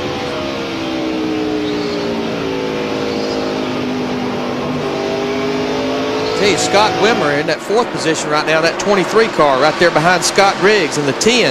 He's got a good hot rod tonight. He really does, and actually looks better than Riggs does because his car looks like it's handling a little bit better right now. He's able to get back to the throttle. Don't look back, though. When they start getting, side by side and running off in that first turn, there can be trouble. This is a battle for 8 right here. With a 54, you'll be fine. You've got to try to get 2 of your wheels, your left side tires, down in that bottom groove when you're running beside somebody in that close racing side by side. They make contact, and out of here you go. And right here, Jamie McMurray, the 27, he's kicked to the high side. He was running at about the 8th position. We'll see where he ends up by the time he finally gets back down to the bottom. Cut down in front of Shane Meal. I mean, that's all you can do, and hope the guy didn't run over you. I like that view from Shane Meals, number 47. It looked like a brake duct cam. There it is. On the front bumper. It's a brave place to put a camera. I'll be anxious to see if that camera's still there at lap 250. What's the deductible on that camera? Let's go to Matt.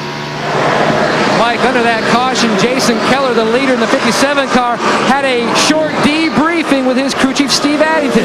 He says the car is responding well. It has good forward bite up off the corner, but the car is a little too free at entry. He says, I can't get aggressive with it. And if he can't get aggressive with it, wait till they make some changes on their first pit stop, which they aren't sure yet because we keep getting so many caution flags. It keeps changing their strategy to Steve Burns. Matt, it's the same situation for Scott Riggs in the number 10 car. Crew Chief Harold Holly just telling Riggs, you've only got about 30 green flag laps on those tires, so just take it easy. Riggs is saying the car is awfully loose. That's the condition on the 10 car of Scott Riggs. Jimmy Spencer battling Riggs for 4th. Remember, Spencer started back in 27th position. This is a brand new race car. These guys have been side by side for about 2 laps. Spencer's about the only car I've seen being able to make a pass on the high side. Well, that's how come he won 2 races here last year. He could pass anywhere he needed to. He's doing it again tonight. See that 26 down on the apron. He slides up into the 47, make a little contact, but both drivers remain under control. Shane Meal, Lyndon Amick. We saw Dan Pardis off the pace, the 32 car, as it's heating up for the lead now. Bobby Hamilton Jr. going after Jason Keller. I mean, Mike, you can't just hold your hand up and say, I'd like to get in line right here. Yeah. I mean, it don't work that way. But it doesn't help. It don't do any good. You know, I don't envy the problem that Jason Keller and his crew chief has with that 57 car. You're so reluctant. If you try to tighten it up getting in, you may hurt the exit. That's where you beat people normally at Richmond, is from the center off. One of the biggest problems you have here is loose in, into turn one particularly. You're on the brakes a little bit, and you can usually tell the cars that are handling good. If they got those brake rotors glowing, that means that car's not handling good, and he's having to slow the car down to get into the turn. I saw the 57 right front rotor was glowing red there a few minutes ago. He's backed off now to cool that down. And I think he finally realized Bobby Hamilton Jr. had a much faster race car. No sense in pushing the envelope this hard at lap 75. What you try to do to get the cars to turn through the center and be good off, you get them too loose getting in. And that's what you fight here all night long, is trying to get a balance between driving in good and being able to put the power down and accelerate off. It's the first time that Bobby Hamilton Jr. has ever led at Richmond. He's still looking for his first top 10 finish here. And it's the third race he has led this season. You know, both those 57 and 10 both are what we call low snout cars. And quite honestly, they qualify good, but I wouldn't have thought that they would race very well here. That's a very aggressive front end, what it is. And it really makes the front tires dig, but that could hurt you later on in the race here. 77 of 250 laps complete in the Hardee's 250 at Richmond International Raceway. Bobby Hamilton Jr. out front.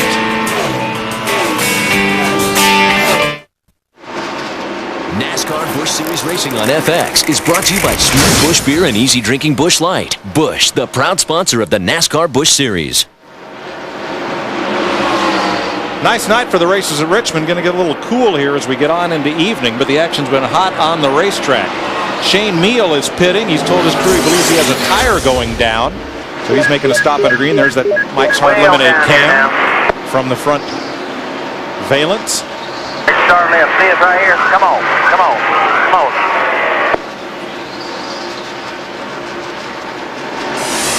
That's another thing that can happen to you here, Larry, as you well know. As that sealer wears off and things change, sometimes you wonder if you don't have it. You think you've got a flat tire because your car changes so dramatically. It's going to get looser as this sealer wears off, and it'll make you think, yeah, that you maybe got a flat right rear tire. Yeah, and especially if you get a little get up out of the groove and get a little that sealer that's balled up out of the groove on your tires, you really got your hands full then.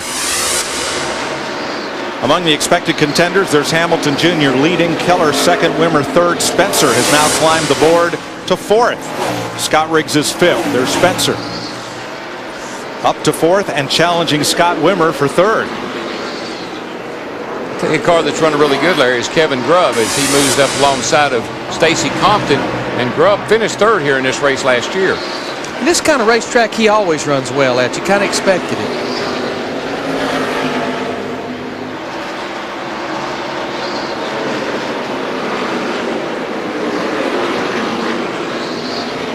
You don't often find Jimmy Spencer and patient in the same sentence, but Darrell, he's avoided all the hits and all the misses and just kind of methodically worked his way through this field. I think he was fortunate, you know, if you can't start up front on the pole or in the first couple of rows, that he was back far enough that he missed certainly that big wreck off of turn 2 over there.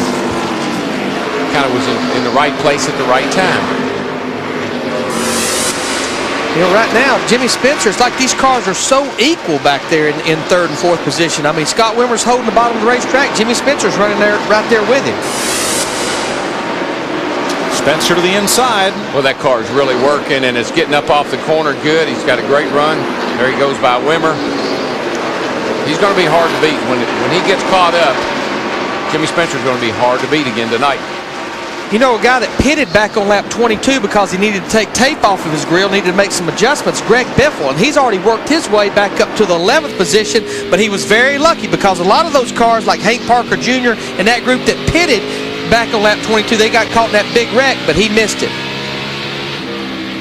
Biffle was 6th in points.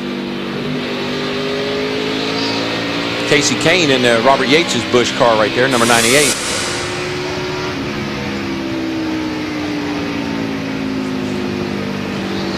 Biffle challenging Mike McLaughlin. This is a battle for 10th right here. Looking out the back of Mike McLaughlin's car, the 18 car.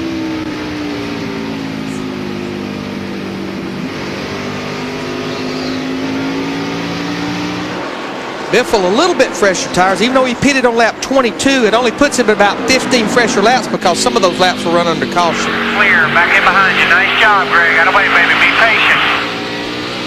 You know, we're getting up about lap 90. Normally, this is where teams would start thinking about, hey, we're getting close to a green flag stop. But what we have to remember, 41 of these cautions, or almost 40 laps of these, were run under caution. So that it's about 3-1 here. So they can probably go, if they had to, should it stay green, probably to about lap 120 or lap 130. And that would put them within one stop.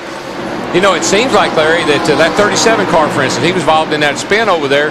He came in, got tires. Seemed like tires have been really beneficial to some of these guys early on because they've come back through the field. And just like Jeff Purvis, he's made some pretty big passes there since he pitted. And the front end of Purvis's car smushed in after he got into Tony Raines in that big turn 2 incident. The attrition has been rather high. 8 cars already out of this race. Shane Hall, Tony Raines, Andy Kirby, Jeff Green, and Todd Bodine, who's been invited to the NASCAR truck with his crew chief after the race. Josh Richardson, Brad Teague, Johnny Benson.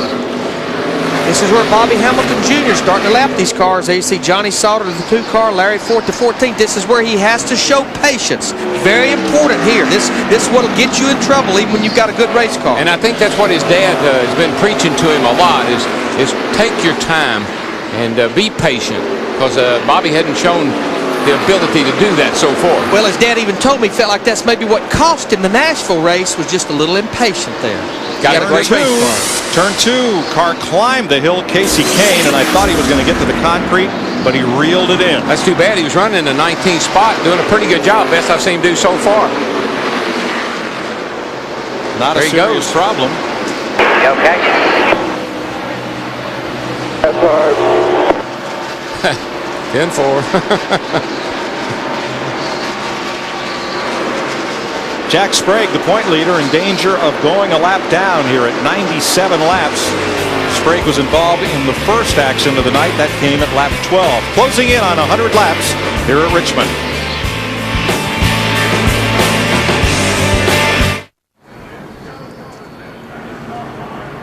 Kerry Earnhardt has brought out the 5th caution here at lap 102. Spun getting into turn 1 and pounded the wall at turn 2. Leaders making pit stops. Yes, Bradshaw, that is your car.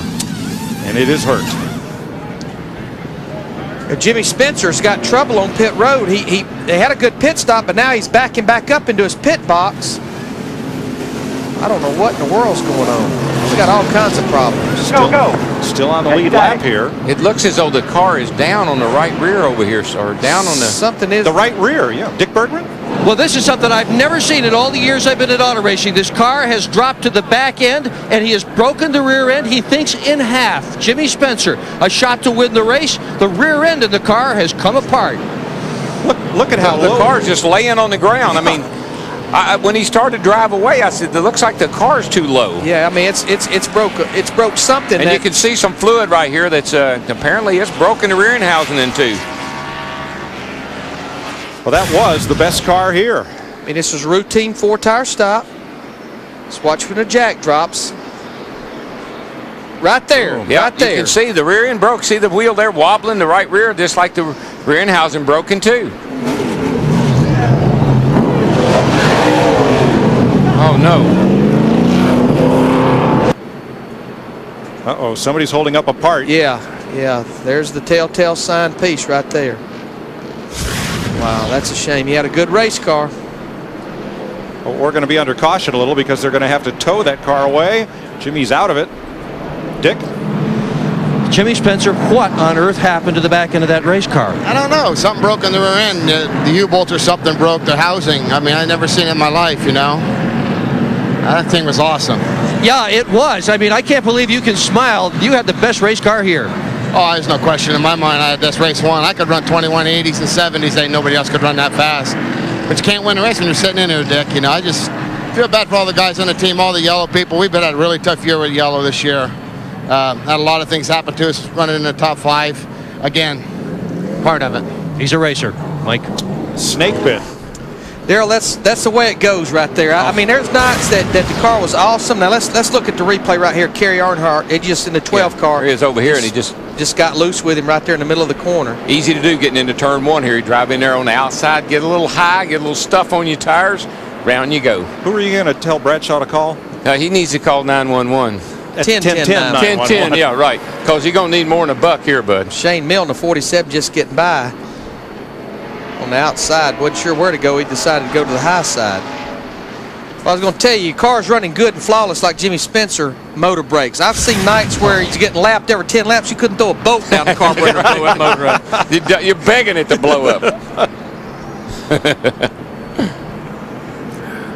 I feel bad for Spence. He had a great car last week. There he was closing down on the leaders, and here's what it looks like from Shane's car. He tried to go low, realized he couldn't. If you were a bug on the bumper, this is what you'd see. Sometime you'd a windshield, sometime you'd a bug. Bobby Hamilton Jr. leads after pit stop. Scott Wimmer, Jason Keller, Kevin Grubb were under caution.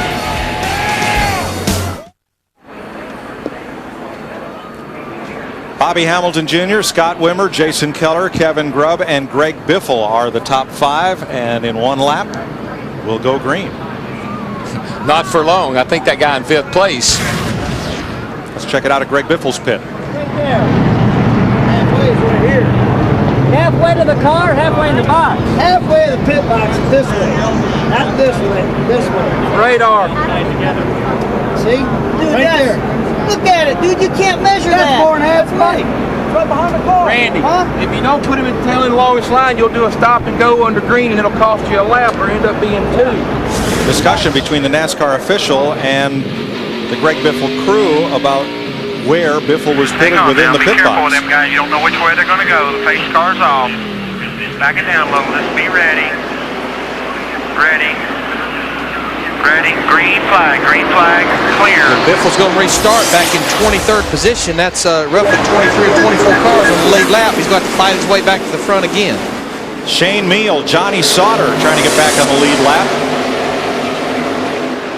Sauter falls to race leader Bobby Hamilton Jr. Actually, Shane Mill is 3 down after that green flag stop a while ago, so he's trying to get one of those laps back. He's looking for a caution right now. Well, you know, the way it's been going, odds are pretty good. He might get one. Yes. But it's going to be too late. Steve Burns? Well, Bobby Hamilton Jr. on that last stop, Mike Joy, they made no adjustments to that 25 car. They also had a great pit stop. They came in with the lead and left with the lead. Also, Bobby Hamilton Jr.'s dad, Bobby Sr., is helping him spot from the rear grandstands. Matt Yoakum.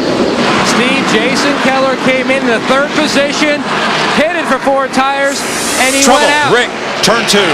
Boy, that started going into turn 1. Kenny Wallace and the 19 car, a couple of guys were all down in there 3 wide. And it's Lyndon Amick who ends up against the fence. Amick was on the outside. He was kind of like odd man out. Nobody got a lap back or one of their lap backs. That started coming down the front straightaway here. They got 3 wide. That dreaded what we were talking about, funneling down into turn 1. Kenny Wallace got down on the inside, and he ran down into the corner, and he forced a couple of cars up and caused a big wreck. Here's Kenny down here. 19 car in the middle. The 19 car doesn't have much room there. Kenny clips him. That gets Kenny loose, and into the Amick he goes. Clipped Amick and then bounced up into, or clipped Ashton Lewis and then bounced up into Amick. Kenny was going down in there really fast. See, it gets tight. Ashton Lewis gets in. Kenny gets into Ashton Lewis. Tim Sauter in the 19 gets in the back of Kenny Wallace right there. Let's ride and listen with Kenny Wallace.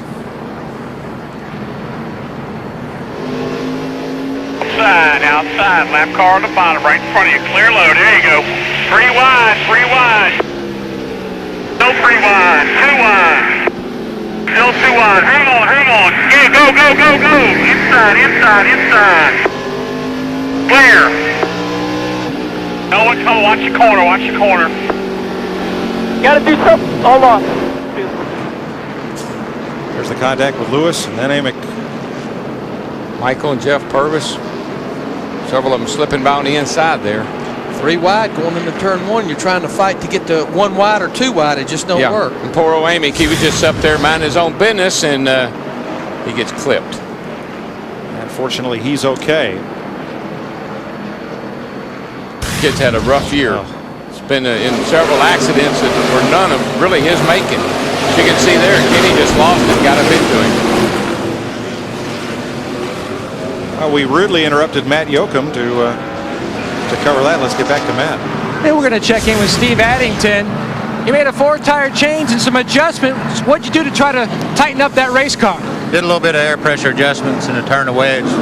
Tell you what, this Albertsons Ford's been pretty good since we came off the truck. I told Larry this morning we hadn't raced this car since Phoenix of 2000. It's been sitting on jack stands, and we've hauled it more miles in the truck than it's raced. But it's running pretty good. Jason just said that the back was a little bit free. We tried to snug him up. I think we'll be all right.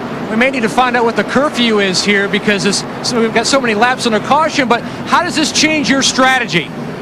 Just watching this fuel mileage with, we can stretch it out. They keep doing this. We could go the rest of the way we are right now. Matt mentioned curfew. There is an 11 p.m. noise curfew imposed by the county, but county officials do have the authority to waive it. We did run a race here recently past 11 o'clock, so apparently I'm sure the Speedway officials and the county have been in discussion as to what might happen. Kenny Wallace this time. We'll come back in and get them left. Kenny Wallace on pit road with that damaged right front fender. I'm sure they'll work on that. There you go. Got the hammer. Seeing that guy with that hammer reminds me one time we were doing that. Hammonds was doing the hammer and he slipped and knocked the guy beside him out. Missed the fender and hit him in the head. Steve? Mike, they're going to put right side or just put right side tires on, send him around, and then come back and put on left side tires. They had a tire rubbing from the contact, sheet metal on the tire. They are saying to Kenny Wallace, though, that he can make it the rest of the way on gas after they get the left side tires on. Come back in to get the left. Go a couple left. Coming up on halfway in 8 laps. He wants to go a couple of laps because there's safety trucks everywhere. He needs to get caught up to the rear of the field before he comes back down pit road in case he got a little more work to do. Yeah, I mean, you want to make sure that you have all the time you can to get those tires changed and check that damage. And as we talked, running that 45 miles or 40 miles an hour down pit road, I mean, by the time the leader's in turn 3 or 4, you're just getting to your pit box. Yeah, and you don't want to make a bad situation worse. Spread got back. Yeah, he's done Ioma's job after getting caught up in the first caution. The point leaders tried to race his way back up toward the front, and he's 22nd. Not bad. Currently under our 6th caution, FX welcomes you back to Richmond, Virginia. Jack Sprague, who was on the pole having trouble on lap 12. Johnny Benson after a crash with Brian Vickers. On the replay, guys. Then Josh Richardson and Mark Green also having problems as well. And then Jeff Green and Todd Bodine, as Green said, the track are presenting some problems here since it has been resealed. Green out of the race. Kerry Earnhardt losing it on his own. And then Jimmy Spencer believed to have had the best car. And watch this, as you can see, you probably need more of a proctologist than a mechanic. A broken rear end, still trying to uncover that. And then Kenny Wallace and Ashton Lewis with some problems here. It has been a little crazy go nuts as the Hollywood Hotel with its spot above Victory Lane, watching another caution flag as they get ready to go. Bobby Hamilton Jr., your current leader. Let's go back upstairs to Darrell Waltrip, Mike Joy, and Larry McReynolds. 4 laps from halfway. That was a great analogy, Chris, on Spencer's car. Especially coming out of the hotel. Yeah, it doesn't surprise me. Scott Wimmer up to 2nd. What a bright spot in this young fella's season. Driving for Bill Davis, looking for a sponsor for that car. Look at these guys. Every week we look at where these guys come from. Bobby Hamilton Jr., Scott Wimmer, Keller, we know, Kevin Grove, Jamie McMurray. I mean, these guys all of a sudden names that we're just not accustomed to seeing at the front. Getting ready to restart. Here's Dick. Well, Scott Wimmer came out of the ASA. Bill Davis, the car owner, was watching TV one day, thought this kid could drive a race car, called him up, and put him in this car. And what a story today. Wimmer's career best finish. 3rd, Booty Barker, the crew chief, has never won it. Davis, the car owner, his last win in this series, 1992 at Charlotte. The driver, Jeff Gordon, the crew chief, Ray Evernham. Remember that? Yeah. It's been a good day for Bill Davis so far. Ward Burton has one of his cars on the pole for tomorrow night's Winston Cup race here. Biggest thing I noticed about that 23 car with the good runs they've had this year, blank quarter panels. No sponsor on that race car. They've had a few one-race deals, Larry, but still looking for a full season sponsor. Well, that kid's used to winning races without sponsor. I know he doesn't like it, but when he was in ASA, he drove his dad's car, and they won like 2 races right out of the box. His brother's driving now in ASA and doing okay. Young kid. What is he, 23 years old? Or is it car number 23? Which is he? He's supposed to know this stuff. You're close. He's 26. There you go. Car 23. Kevin Grubb is going to give up a couple of spots here as Scott Riggs gets underneath. Battle for, buddy. For about Hit your mark. Hit your mark. Halfway. So Jamie McMurray in the 27 car in that mix right there. You know what's funny? We're halfway. This race still hasn't really settled down. Somebody else around down there. Casey Kane, who climbed the hill up there earlier, and this time he pounds it. They just cannot get in there 3 wide, and there's not enough room, and you got to give and take right there, and there's just not any giving going on. 7th caution.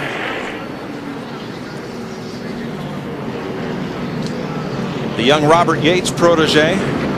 It's out the 7th caution in turn 2. Left front. Mike, it's Calamity Corner. It's just the way that turn is, the way you swing out to get down in that corner. And somebody can drive in under you.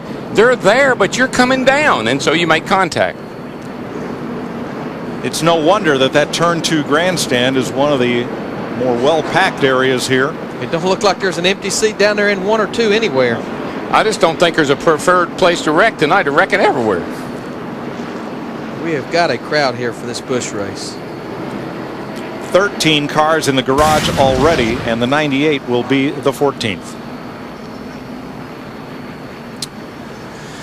Well, it's hard to see what happened from that angle. Yeah, it just looked like he was loose right there. Whether he got any help, I don't know. But here we go. No, he just turned down in the corner. You carry a lot of speed down in there, and the car must just have been a little free with him.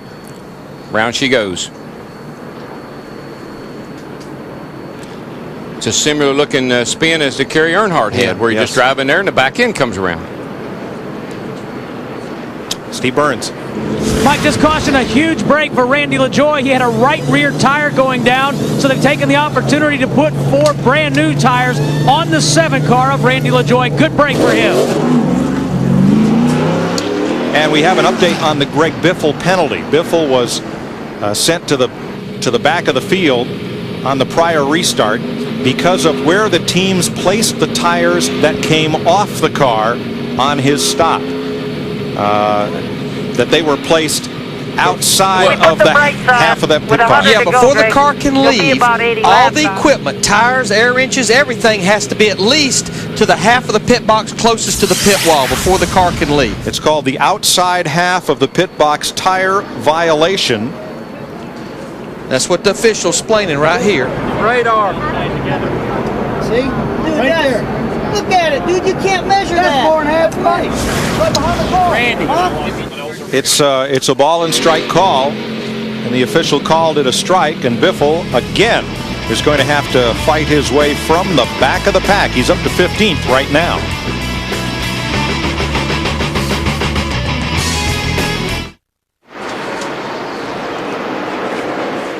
Welcome back to Richmond. 133 laps complete, 117 to go. Scott Wimmer hot on the trail of Bobby Hamilton Jr. Well, he was all over the back of him. I thought he was going to make the pass, but Bobby Jr. kept his cool and pulled away from him a little bit. 46 car just now. He's up high going around here. Let's see what happened to him. Ashton Lewis Jr. Yikes, I know what's going to happen if he keeps pulling down like that right there. Second place, Jason Keller challenging Scott Wimmer. And ahead of them, in 94 Busch Series races, Bobby Hamilton hasn't led as many laps as he's led in this one race tonight. Well, Mike, I think Larry and I have seen this coming. I mean, this car just keeps getting better and better. He keeps getting better. Certainly a big surprise to a lot of folks, but we've been seeing it coming. Well, I think the whole package, you know, the Marine sponsorship, Robert Yates engines, Fred Wanke as the crew chief, it takes the whole package as competitive as this sport is. Take a crusty old veteran like Fred and put him with a young kid like Bobby Jr. and you you got yourself a winning combination. And tonight it's taken a lot of racing luck. 7 crashes, 7 cautions, and to be either out in front of or out of the way of every one of them so far. Love it when they say they're behind you. Yeah. Looks like Jason Keller, he got the run off turn 4, beat Scott Wimmer down at turn 1. Now Scott Riggs, his teammate in the yellow 10 car, he wants to get up there before the door closes on him. But looks like Scott Wimmer's going to get back in line here, getting into turn 3. You know, we've talked about young drivers maturing. How about Jason Keller? You know, we talk about him as a veteran. He's only 31. But he's got a lot of laps under his belt in this series, and he's a fellow who's poised to win a championship. Yeah, I think that's what he's going to be.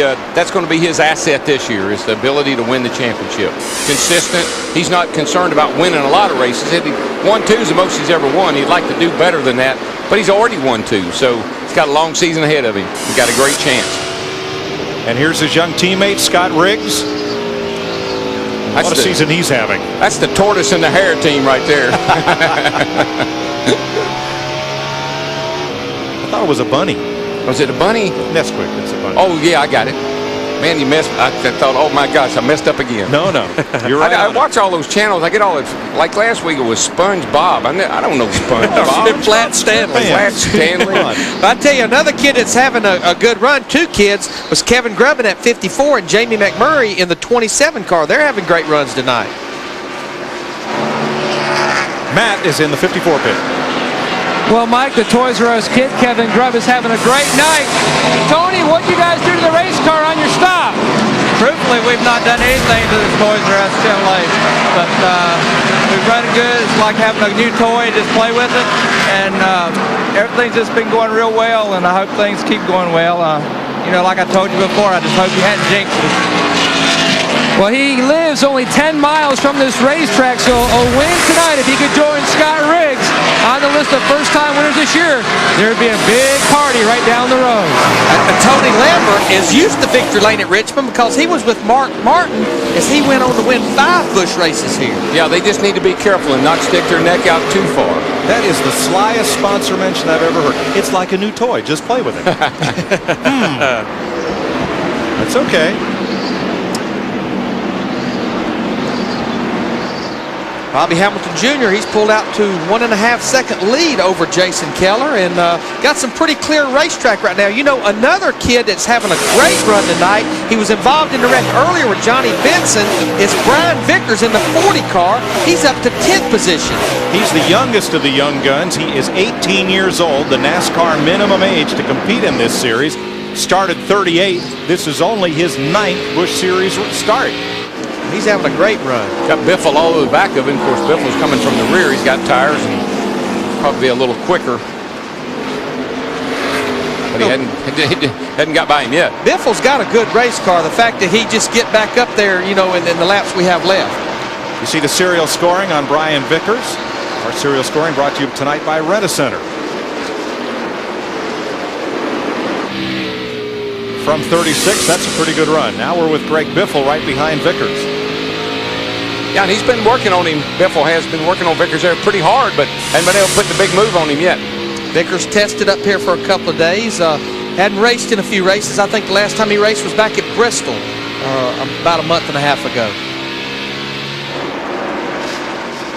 Kevin Grubb is all over the back of that 27 car.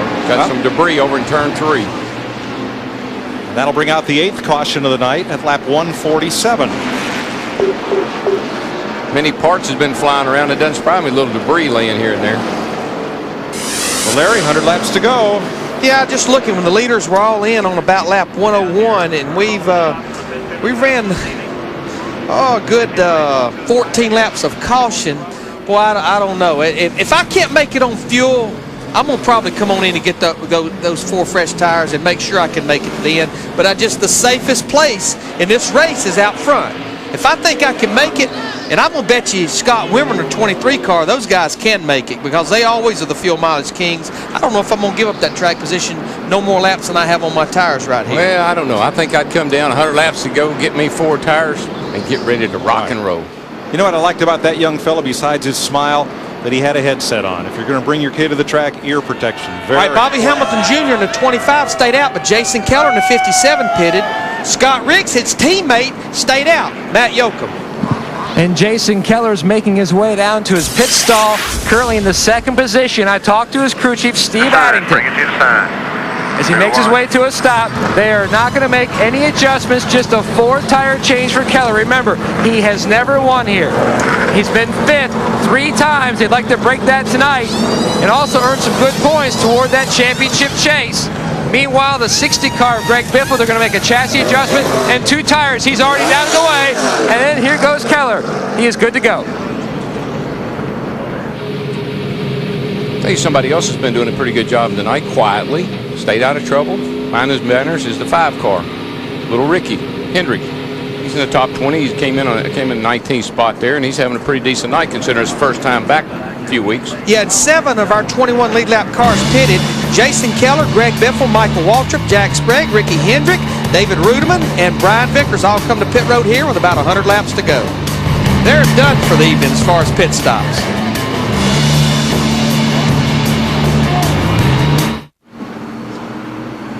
Getting set to go back to the green here at Richmond. Members of our armed services here overlooking the action. They got their man out front. They're pretty happy. They're standing at attention. Ready. Ready. He's going. Green flag. Tim Sauter back up there in that 19 car. And I tell you, he's got a decent car. He just can't get back on the lead lap. You know, we talk about this track running the sealer off and the track changing. The track temperature has came down 10 degrees. That can make a big difference from the start of the race, changing the handle of these cars. I think that's where air pressure adjustment would be in order to keep up with the cooling track, because you're not going to build up quite as much pressure. Now the drivers at the front of the pack, most will have to make one more pit stop. One of those who did not come in on that caution was the 23 Scott Wimmer. Here's Dick Berger. And they have been having terrible radio problems, Mike. The radios are breaking up quite badly. Wimmer really can't hear his pit particularly well. Pit can't hear him. They get clipped. They get a piece of a word, then a piece of another word, and so forth. He's a bit loose in. We've accumulated that much. We get another Ashton crash. Lewis. Front stage. It looked like Ashton Lewis going around. About 3 big spins and see, a catch. See all that smoke? That's that sealer. That's what we were talking about. Now here comes the 19 car. Is he going to get his lap back finally? I believe he is. Will. Looks like going to get one of them. Here comes Shane Meal, and he may have made it close.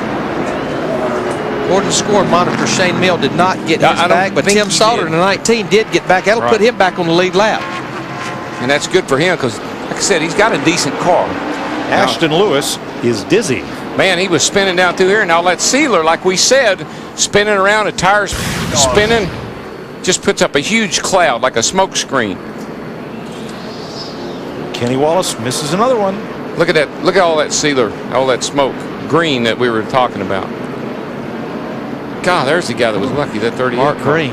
Just one spin, it looked like 3. It did. It looked like he did a huge donut.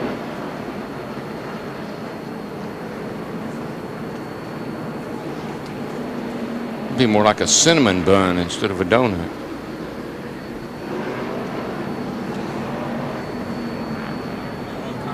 But he gets to keep on going in that Civil Air Patrol Chevy. Here's Michael Waltrip. Spin up here, back her down, back her down, back her down. All right, I can't see. All right, track is clear, All clear, all clear. Gosh, Darrell, why does Days of Thunder just flash through my mind as he drove into that cloud? I don't know, but I can't see. I don't want to hear that. No. Now remember when Jimmy Spencer, who had the fastest car here, no doubt, came out of his pit and watched the right rear tire after they dropped the jack, and he accelerates out. Everything fine so far. Right there. Boom. Jeff Hammond, what happened? Guys, believe it or not, it's just this little bitty, what they call a U-bolt that I have here in my hand. This is what holds the rear end housing up underneath the race car. There's one on the right side and there's one on the left side. Unfortunately for Jimmy Spencer, the one on the right side broke. They feel like it broke right about where these threads are, where it goes from here to solid. That somewhere right in there it possibly broke. And when it did, it's located right here on the rear end housing. What happened when it broke? It twisted the rear end housing, the spring fell down. That's when you saw the rear end drop up inside the wheel wells and ended really a great night for Jimmy Spencer in his game. I know as far as the driver's concerned, Darrell, that's a very sickening feeling, isn't it? Well, it really is. And, Jeff, two things. When they drop that jack, I know it looks very harmless up here, but when they drop that jack, that's a huge impact on that rear end. Then when you shock it with the motor, it broke that U-bolt right there. That's what holds the rear end housing to the trailing arm. Hey, Darrell, one thing I think you'll appreciate is I was talking to Ron Hunter, who actually builds the engines for that car, and I told him, hey, it's all your fault, buddy. Too much horsepower. It's way too much horsepower. He thought it was pretty funny. Yeah, well, I can tell you one thing. He can make some smoke now. And Dick Berggren can fill us in on that story on the Scott Wimmer car. Yeah, just as that latest spin occurred, we were telling you that Scott Wimmer was having trouble with his radio. His crew chief, Booty Barker, was in the process of trying to decide whether to bring him in or not. The radio solved the problem for him. They felt they couldn't communicate effectively enough to make the proper adjustments, and he just plain stayed out there. They have had a crew member standing on top of a chair on top of one of the pit boxes trying to make it better, but even that doesn't seem to solve the problem. Larry, what's one of those U-bolts cost? It's just a part you'll buy at the dealership. I mean, it can't be more than about a $8 or $10 piece. It's basically off of a truck. And it cost Jimmy Spencer $20,000, $30,000 tonight.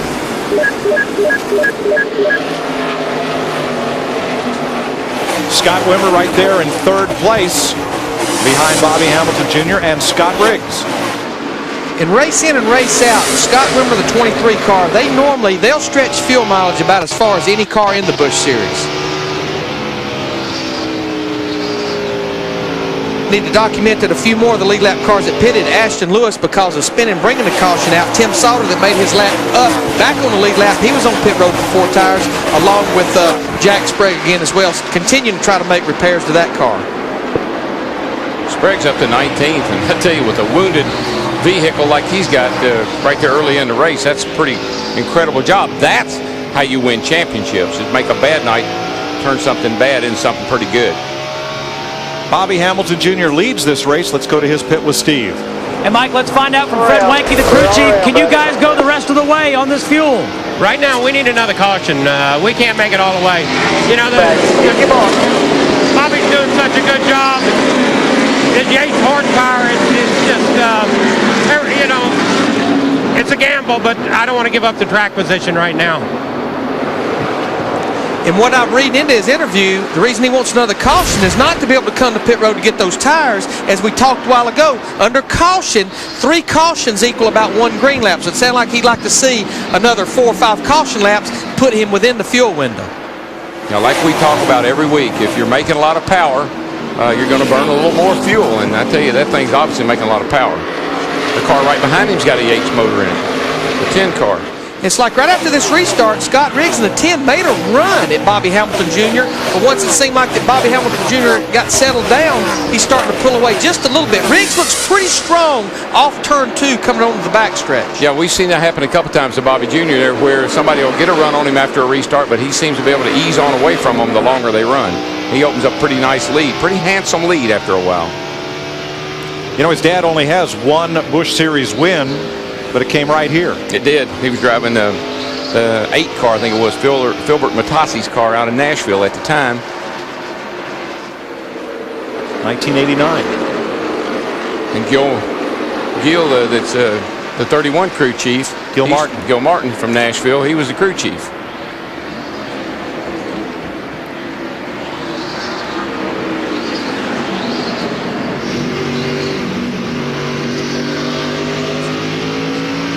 Still there. Clear all around. You know, Jeff Purvis was involved in that turn 2 skirmish, and he's climbed his way back up to 8th place. Right behind Compton here.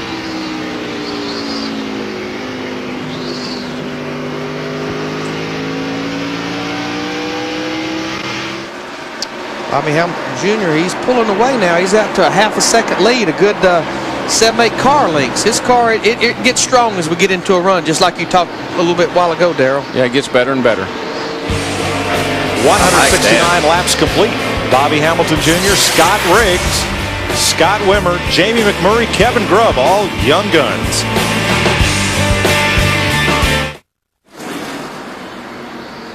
Bobby Hamilton Jr., 24 years old, out in command. 1 full second over 31-year-old Scott Riggs.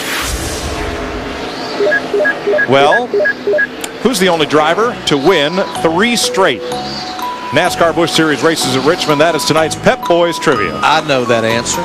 Do you know that answer, Darrell? Well, I don't know. No looking in the book. No, I don't have a book. Okay. What's the answer to every Busch Series Harry question? Gant. Or Mark Martin. Harry Gant. And the answer is, survey says,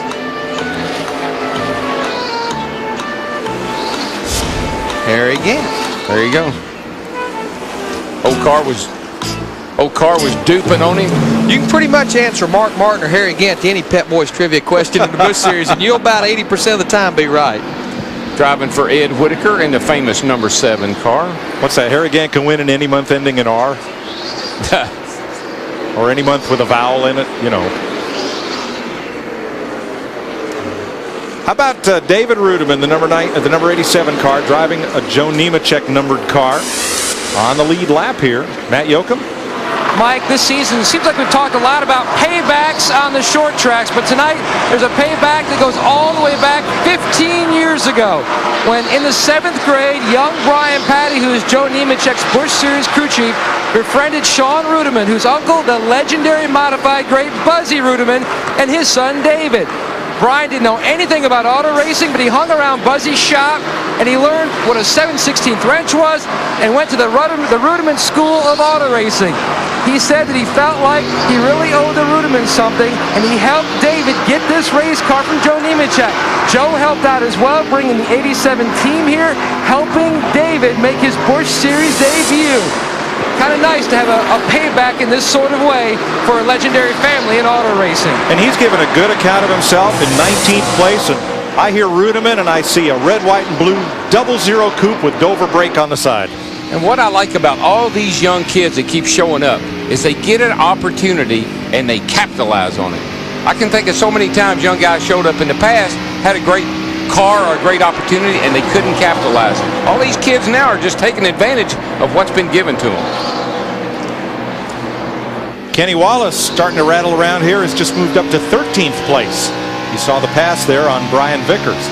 We know we're getting down to about the last 60 or 70 laps. A little bit of impatience will start kicking in, and you know you got to go. The end is near. Yeah, and the other way you know is Kenny Wallace's name starts being mentioned because he's in the top 5 or 6 almost every race. Kenny, who narrowly missed the Busch Series championship to Bobby Labonte,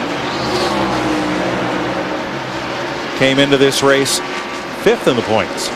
It won't be long. Bobby Hamilton Jr. in the 25. Like a while ago we talked, he's going to be into some lap cars. He's got a pretty decent lead right now, about a 2nd lead, but that lead can dwindle as you get to these lap cars. Well, they're strung out pretty much now. The cars all the way around the racetrack. There's not a real cluster of cars, and he's at the start line now, and most of the good cars are all on the back straightaway, so he's got a ways to go to catch up with really good cars. These stragglers here, these back cars, are catching them kind of one at a time. Remember, Bobby Hamilton Jr. needs one more caution flag in order to get to the finish on the fuel he has left.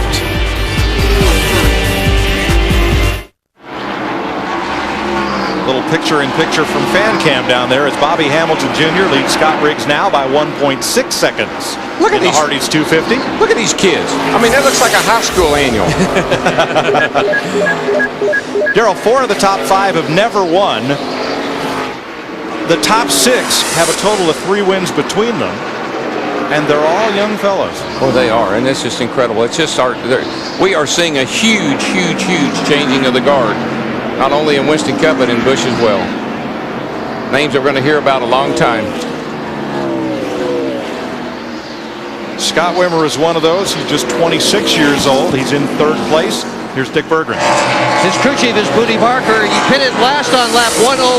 Can you guys make it to the end? To be honest, I'm not sure, but either way, I'm not coming in, so we're going to find out. All right, so you're sticking your neck out? Yep, I'm going to do it. All right, good luck with it, Booty. Well, that means they've got to run about 146 laps. That's a lot further than anybody told me that they could run this morning. You know, 120, 125, but of those laps, 32 of them to this point has been under caution. Butch Miller's been black flagged for window net violation. Looks like it's come unhinged at the bottom. Boy, I don't know. Looks like it's slid back a little bit. He's still on the lead lap in 21st, but they keep displaying the black flag. A lot of drivers will pull that window net way back on a short track to get a little extra air in there. I don't see anything. It's just slid back quite a bit. Well, they're going to ask him to come to pit road to check it. That will cost him 2 or 3 laps.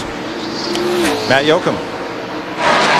Well, Mike, Kevin Grubb is currently riding in the 4th position. I talked to his crew chief, Tony Lambert, who has 2 wins here with Mark Martin. He says he needs about 6 laps of caution before he feels secure that he can go the distance. So right now they're banking on 1 more caution. And by the way, a sidebar to your trivia question, Harry Gant won here 3 straight times, but the guy who is currently co-owner on this 54 car, they'd like to start a new trend with Kevin Grubb here tonight to Steve Burns. Matt, I just spoke with Dan Dittburner, who figures fuel mileage for the 10 car, and Scott Riggs. He said right now they think they can run to lap 251 if it were to stay green. They're going to try and gamble if it does stay green and go all the way. Also, the black flag has been withdrawn on Butch Miller. Butch apparently reached forward and relatched the window net himself, and thus avoids the black flag to stop and get that repaired. Yeah, well, certainly the picture I was looking at, I didn't see anything unusually wrong there. It certainly wasn't down. It did seem to be slid back maybe a little bit further than normal, but like I said, drivers have got a bad habit of grabbing hold of that thing and pushing it back. He just went a lap down by Bobby Hamilton Jr., but he had hung out on the lead lap for almost 200 laps. Bobby Hamilton Jr. mowing them down. Scott Wimmer now second by 2.3 seconds. Scott Riggs to third. And what Matt was talking about, one of the co-owners on that 54 car, Grubb car, is Ed Whitaker, and that's who Harry Gant drove for.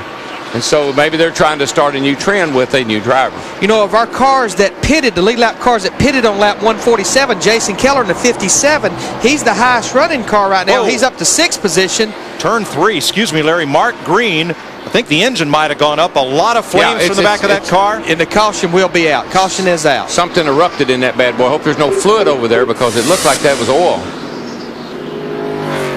The car slowed dramatically in the backstretch, and then there was a lot of flame. And then he may have shut it down. I think he did.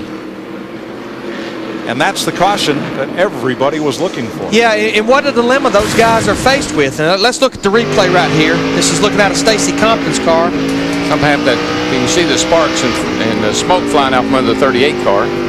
Stacy just runs in the back of him because all of a sudden he stops. You see it looks like a transmission or a gear or something may have let go in that Something definitely let go big time. You can see the oil fire out the back of the car. 10th caution flag of the night, one shy of the record. Here's Steve.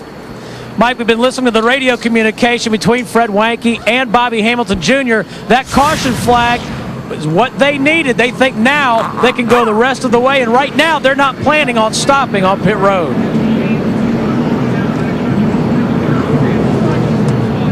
Scott Riggs in the 10 car. He's going to get right side tires and make a chassis adjustment, 2 rounds in the left. Left rear, 4 tires for Scott Riggs, and they will get gas to go the rest of the way. Now pit road has again been closed because of where Mark Green's car has come to rest, and again caught a light, as they say. Yeah, I think that's rear. I think it either broke a rear end or a transmission because that fire looked like it's coming out of the rear end housing to me.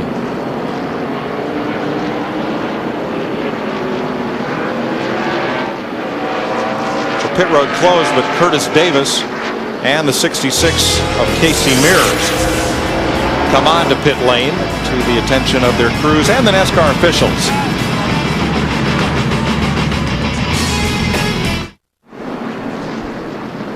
.45 laps to go. Caution out for Mark Green's car, which broke in the back straightaway and then came to rest just past the head end of pit road. Bobby Hamilton Jr., Scott Wimmer, gambling, Darrell. Yeah, well, of course, you know, I'm thinking tires. I'm always thinking about tires because that's kind of the way it was there for a while. But now here's a car that's going to go several laps, Larry. You probably know exactly how many on the set of tires he's got on his car now. Plus those caution laps, I guess, will get him in the window to make it to the end. All right, it'll be 1 to go at the line. I'm going to try to set this up real quick for you. I've tried to keep up with it. You've got Bobby Hamilton Jr. and Scott Wimmer running 1 and 2. They have not been on pit road for tires since lap 104.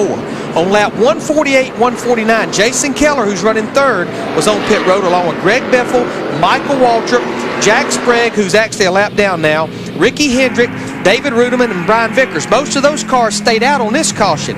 The leaders that pitted this time, with here roughly 45 laps to go, Scott Riggs, Kevin Grubb, Jamie McMurray, Hank Parker Jr., Mike McLaughlin, Randy LaJoy, Kenny Wallace, Jeff Purvis, Ricky Hendrick again, and Stacy Compton. So the driver with the freshest tires closest to the front would be 10th place Kevin Grubb?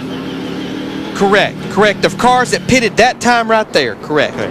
And Keller, not too terribly long ago, he's got less laps on his tires than Hamilton and Wimmer. They have about 35 green flag laps. The best friend Bobby Hamilton Jr. has right now is Scott Wimmer. Exactly, and they're both running well, and tires doesn't seem to be a problem. How about it, Matt?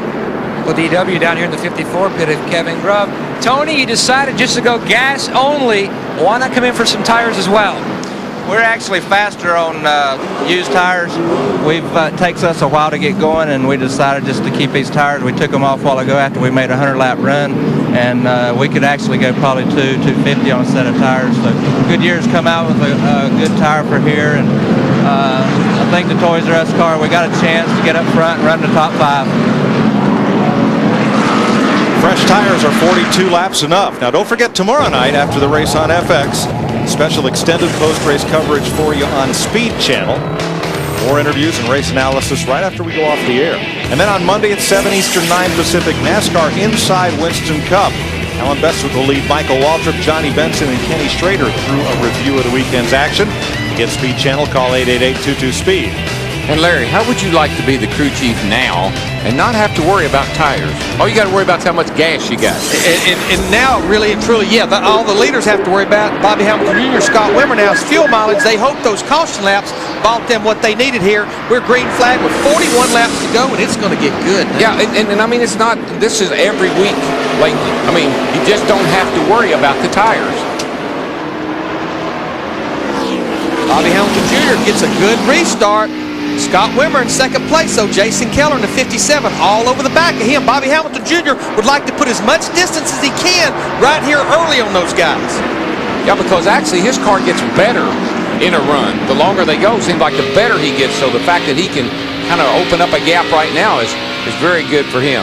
Boy, Scott Riggs and Kevin Grubb, those fellas pounding up from the back of the field on new tires and taking a lot of chances in the process, but they got to go. They can't wait, Darrell. No, they got to go. We're running out of laps, and of course, tires, again, don't seem to make that much difference. And I don't think it makes a big difference on the stopwatch, but it makes a difference in how you can maneuver that race car. You can turn it if you need to turn it. If it gets a little loose, it's a little more forgiving with fresher tires. And if you're back in traffic, you're going to need to be able to maneuver. Here goes 57 by the 23. Jason Keller gets by Wimmer in the 60 car with the Biffles right there with him. That's second place. And I'd say that that's bad news for Bobby Jr. because these guys are coming. He needed him to stay back there behind Wimmer just a little bit longer. And turn 2, log jam. Riggs got collected and into the fence hard. Sorry. Caution is out. 10 cars crashed. I'm okay. Said he's okay. That's good news. Kenny Wallace who got together with Riggs. But that was just it was a wad back there, Darrell. Oh, yeah. Well, everybody's trying to move forward all at the same time. That's the only thing about new tires, old tires, and the difference in the cars. Just like Larry said, a guy on old tires, he's crippled a little bit. He can't go everywhere he needs to go, and especially a guy on new tires running all over the back of him. There was contact between Kenny Wallace and Scott Riggs, but see, they're all bundled up in front of Riggs as well. Watch the second yellow car in your picture and the third one right there. Yeah, Scott ran up on the back of that blue and white car in front of him. I couldn't tell which car that was. I think he had to check up. When he did, Kenny got in the back of him. Scott Riggs third in points coming into this race. There you see he gets a little loose. Mainly because he had nowhere to go. He had to check up just a tad, and Kenny had a head of steam and got into the back end of him.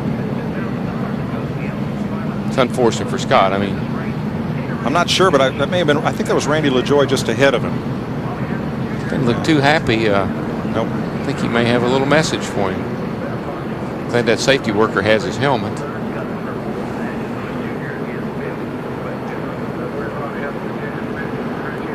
Oh, he's a very unhappy young man, and I tell you, the spirit and the passion that kid has. I can't tell you how much he is controlling himself so well, because he is a high-strung young man. Now, he was gesturing at Kenny Wallace, but in this, as the prior incident, it didn't look like Wallace had. Where was he going to go when Scott Riggs got it? Well, anytime you get run into from back, it's just like if you're out on the highway and somebody rammed you in the rear end. Right. You know, you're going to be mad at the guy behind you, not the guy that rammed you, not the guy in front of you. What Scott was hoping and what everybody hopes is, give me some room. You know, anticipate these things happening.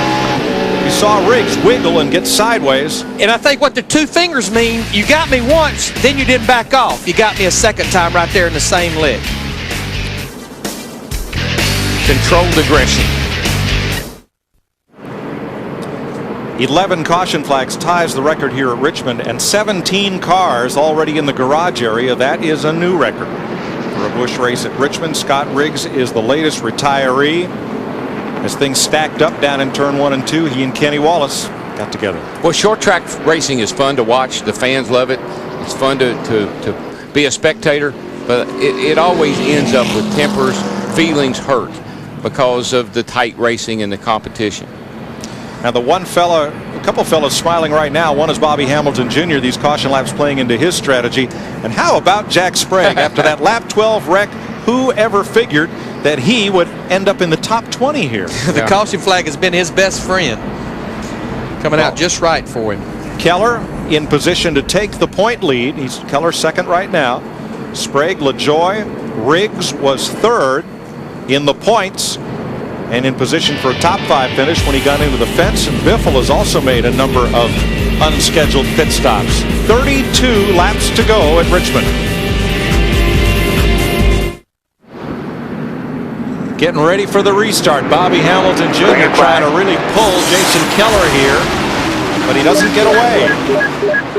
Now, I think Keller's got a pretty good hot rod, and I tell you, the other guys have one new, is that 60 car. They both are, I think their tires are a little bit better than Bobby Jr.'s, and that's got to fight him racing these guys that's got a little bit better tires than he does. Even though it's about 32 laps, that's still a lot. On in 100 and something laps into it when it makes that difference. Yeah, plus he's out of fuel, so his nose weight's going to be pretty high. It's going to take a real yeoman's effort to pull this one off. I'm not saying he can't do it, but it's going to be tough. All right, Dick Berggren is with Scott Riggs, who last week was a winner. This week he's a crash DNF. You pointed 2 fingers at Kenny Wallace. What was that all about? First time, shame on him. Second time, shame on me for letting him do it. You know, first Talladega, I'm trying to be patient, trying to be a patient rookie. Back out of the gas, he tries to pinch me up, get involved in a big wreck, fine and dandy. Here, everybody's bundled up together, beating and banging on each other, and Kenny just doesn't use his head, drives in there and hits me. You know, not trying to be hard on anybody, but that's wrong. That's not the way to race, and if it is, I got a lot to learn. But like I say, I got to thank all the guys on the Nesquik Ford Taurus, Robert Yates, and everybody, because we had a good car, a little tight. We kept on working on it, and that last stop I thought we were going to be pretty good, just trying to sort everything out, and not the way I wanted to end my night. See you next week in New Hampshire. Yes, sir. Meanwhile, his teammate Jason Keller has taken the lead. Yeah, but Bobby Jr. looked like he pushed up the hill, or the car got loose, or jumped sideways, or something, and that opened the door for Keller. Oh, he's coming back. Yeah, I don't know what happened. Something happened as he came off the turn 4 down here to let Keller get by him. Now he's got to use some patience because he's not. He's got that bottom groove, though, Darrell. He's got Greg Biffle all the way on the back of him as well. He did the crossover tactic down the back straightaway. Went high off a 2, shot to the bottom, going down the back stretch. He gets the lead back in 1 and 2. Yeah, well, something happened to let the 57 car get by him. I didn't exactly see what happened, but off of turn 4 here, he got loose. We've seen this on every restart, though. His car is not very good for about 4 or 5 laps. Here we're about 5 or 6 laps into it. Looks like it's coming around. I mean, he's drove away from these boys now. Stephanie cheering him on. Hamilton made a great move. He went outside of Keller in turn 2 and then dropped under him going into turn 3 and took the lead back. That's called I will not be denied. Right. Let's see if we can figure out what happened, because something happened to lose the lead there momentarily. He was coming off of turn 4. Here we go. He's going down into 3 in this box up here. Goes into 3. You know what he did? Got the left wheels on the apron going into 3. Car rolled up the hill with him, and it opened the door for the 57, Steve. Darrell, and also Bobby Sr., as I said, has been watching from the grandstands and has a radio, and he told his son, don't worry, he just took the air off the back of your spoiler. Don't worry, get back into your rhythm, and he did it. Well, he did, Steve. He did it in fine fashion, I might add. Watch this, Dad. And that was a great crossover move that Buddy, he you got pulled on 20 laps. 20 laps to go. Good rhythm.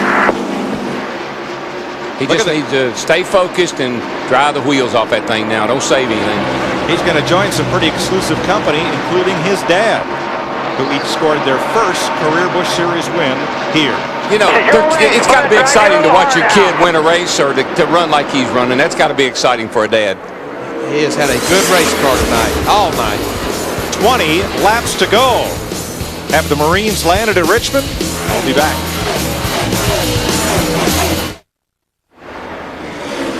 "13 laps to go at Richmond. The Marines are landing. Bobby Hamilton Jr. in command, Jason Keller, but the Civil Air Patrol is hovering overhead and getting ever closer. Ashton Lewis Jr., after that big spin, is closing in. And up there, all by myself, in the Bob Uecker seats, that's Bobby Hamilton. Spotting for his son. 12 laps to go in the Hardee's 250. Hard to get a ticket back there tonight.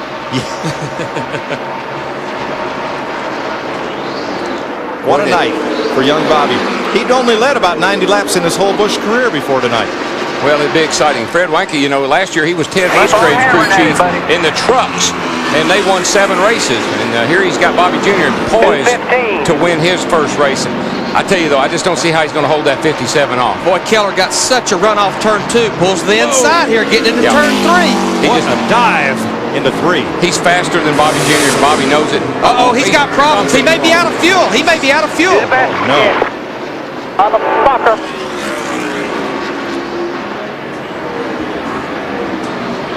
With 11 laps to go, Hamilton may be out of gas. Steve Burns? Hey, Mike, we just heard him say that it blew up, and now his dad, Bobby Hamilton Sr., asking him if it ran out of gas. But either way, he's done. So close. Oh, that's a shame. That's a shame. But they'll know he was here. He led the most laps tonight. What a heartbreaker. I know how you feel. Close just doesn't count. Jason Keller. 2.5 seconds out front of Ashton Lewis Jr. And you were saying, Mike, it wasn't but on lap 155, Ashton Lewis Jr. was spinning through the front stretch here. What a great recovery he's made. He came in, got tires, and now he's trying to run Keller down, but he's only got 8 laps left. He passed Greg Biffle like he was headed straight to the front, but that might have taken all he had, Darrell. I think it did. And, of course, another guy, you know, let's look at Mikey. He's back there. He's going to run 4th tonight. He's up there in 4th place. Wimmer's hanging on to 5th, and the old Toys R Us car not too far behind. Well, Kevin Grubb 6th, Hank Jr. 7th, Brian Vickers 8th, Jamie McMurray 9th, Tim Sauter in 10th. Who made his lap up when Ashton Lewis spun on the front stretch. Tim Sauter in a 19 car. 6 to go. Pretty much Jason's got clear racetrack in front of him, the length of the whole back straightaway. He just his lead continues to build over Ashton Lewis, about 2 3/4 seconds. He just needs to be smooth here and take it easy. Well, Jason Keller said the most races he'd ever won in 1 year was 2. This will be his 3rd win, and he'll take the point lead, I believe. I think our calculation showed us that earlier. So this is a huge night for that young man. And for this one, Mechanicsville's Kevin Grubb with 5 to go takes Scott Wimmer to move into the top 5. Fresher tires. A little bit fresher tires. Yeah, remember Scott Wimmer, like Bobby Hamilton Jr., has been out there since lap 104 on tires. They'll have almost 150 laps. It's really taking a toll on him now. Hank Parker Jr., 36 car. Remember, he was in that big wreck on the back stretch. Here he's going to take the position away from Scott Wimmer. Shane Mill back there, he's a lap down. If I had to come down and get 100 laps to go, I'd have had to gotten me some tires because there's just so far. The tire's only going to go so far. 3 laps to go. They don't wear out. They just quit working. Lose that grip. Michael Waltrip, the 99 car. As you said, he's moved in the top 5 and 4, just kind of quietly. 2 more times. Oh, yes. Nobody coming. Been minding his manners. He's dodged a bunch of bullets tonight. Going to get him a good top 5 finish here. Good for Mikey. He got a little consistency going. 2 top 10s in the Cup car. Now he comes in here, and that we finished in the top 10 in the car in this car out of California last week. Top 5 this week.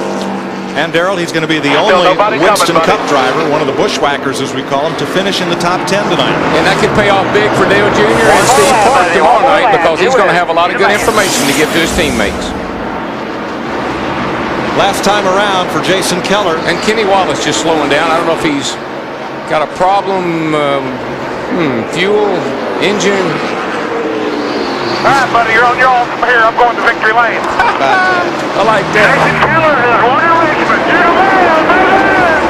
I thought that was RJ. It's not. It's the 8th career win for Keller. He takes over the point lead and scores his 3rd win of the year. And Brian Vickers moved into 7th place coming off turn 4. He got by Wimmer. Good run for that young man. It is. And Hank Parker 6. But I'm impressed with that run. 2nd place, Ashton Lewis Jr., the 46 car. By far a career best for him. How about that, Jim? And a tough ending for a fellow who had a great race standing by with Steve. Mike, with Bobby Hamilton Jr., did you run out of gas or did the motor let go, Bobby? I think motor, but you can't say enough for Robert and Doug Yates. They build so much horsepower. You could take a couple of these a year to trade for the horsepower we got. This just says enough. You know, the team speaks for itself. You know, last year, disaster year for them and me. We got together, Robert Yates Motors, Ford, Marines, and we were leading. We tore the field up today. I don't know if we had anything for the 57 or not, but they knew we were here today, and we just slowed up and go. And like I said, thanks to everybody, Winnebago, and everybody supported us. You know, counted us out, but you know, tonight I think we showed a little bit of muscle. We'll go get them again. We'll get our day. Still upbeat after a heartbreaking finish, Mike. Thanks, Steve. Jason Keller had 3 5th-place finishes at Richmond as his previous best. And now he is the 5th driver to win his first Busch Series race at the Richmond Fairgrounds. And don't you know it's hard for Bobby Jr. and that whole crowd to keep their chin up and be upbeat about it. He could be very down and depressed, but obviously he's pretty proud of his team tonight. Hard to be depressed when you had a race car like that tonight. Wow. He almost had them. And you know, I always said, I may not win, but if I could just go home and say I almost won, that'd keep me coming back. Jason Keller is 31. Hard to believe he's that young. He's been in the Busch Series for so many years, and now chasing that first championship now that he assumes the position of lead driver at PPC Racing, Jeff Green having moved on. Here he comes, the winner of the Hardee's 250, 8th career victory for Jason Keller. Waiting on him in victory lane, Dick Burton. Well, it takes a while to get unhooked, but here comes Jason.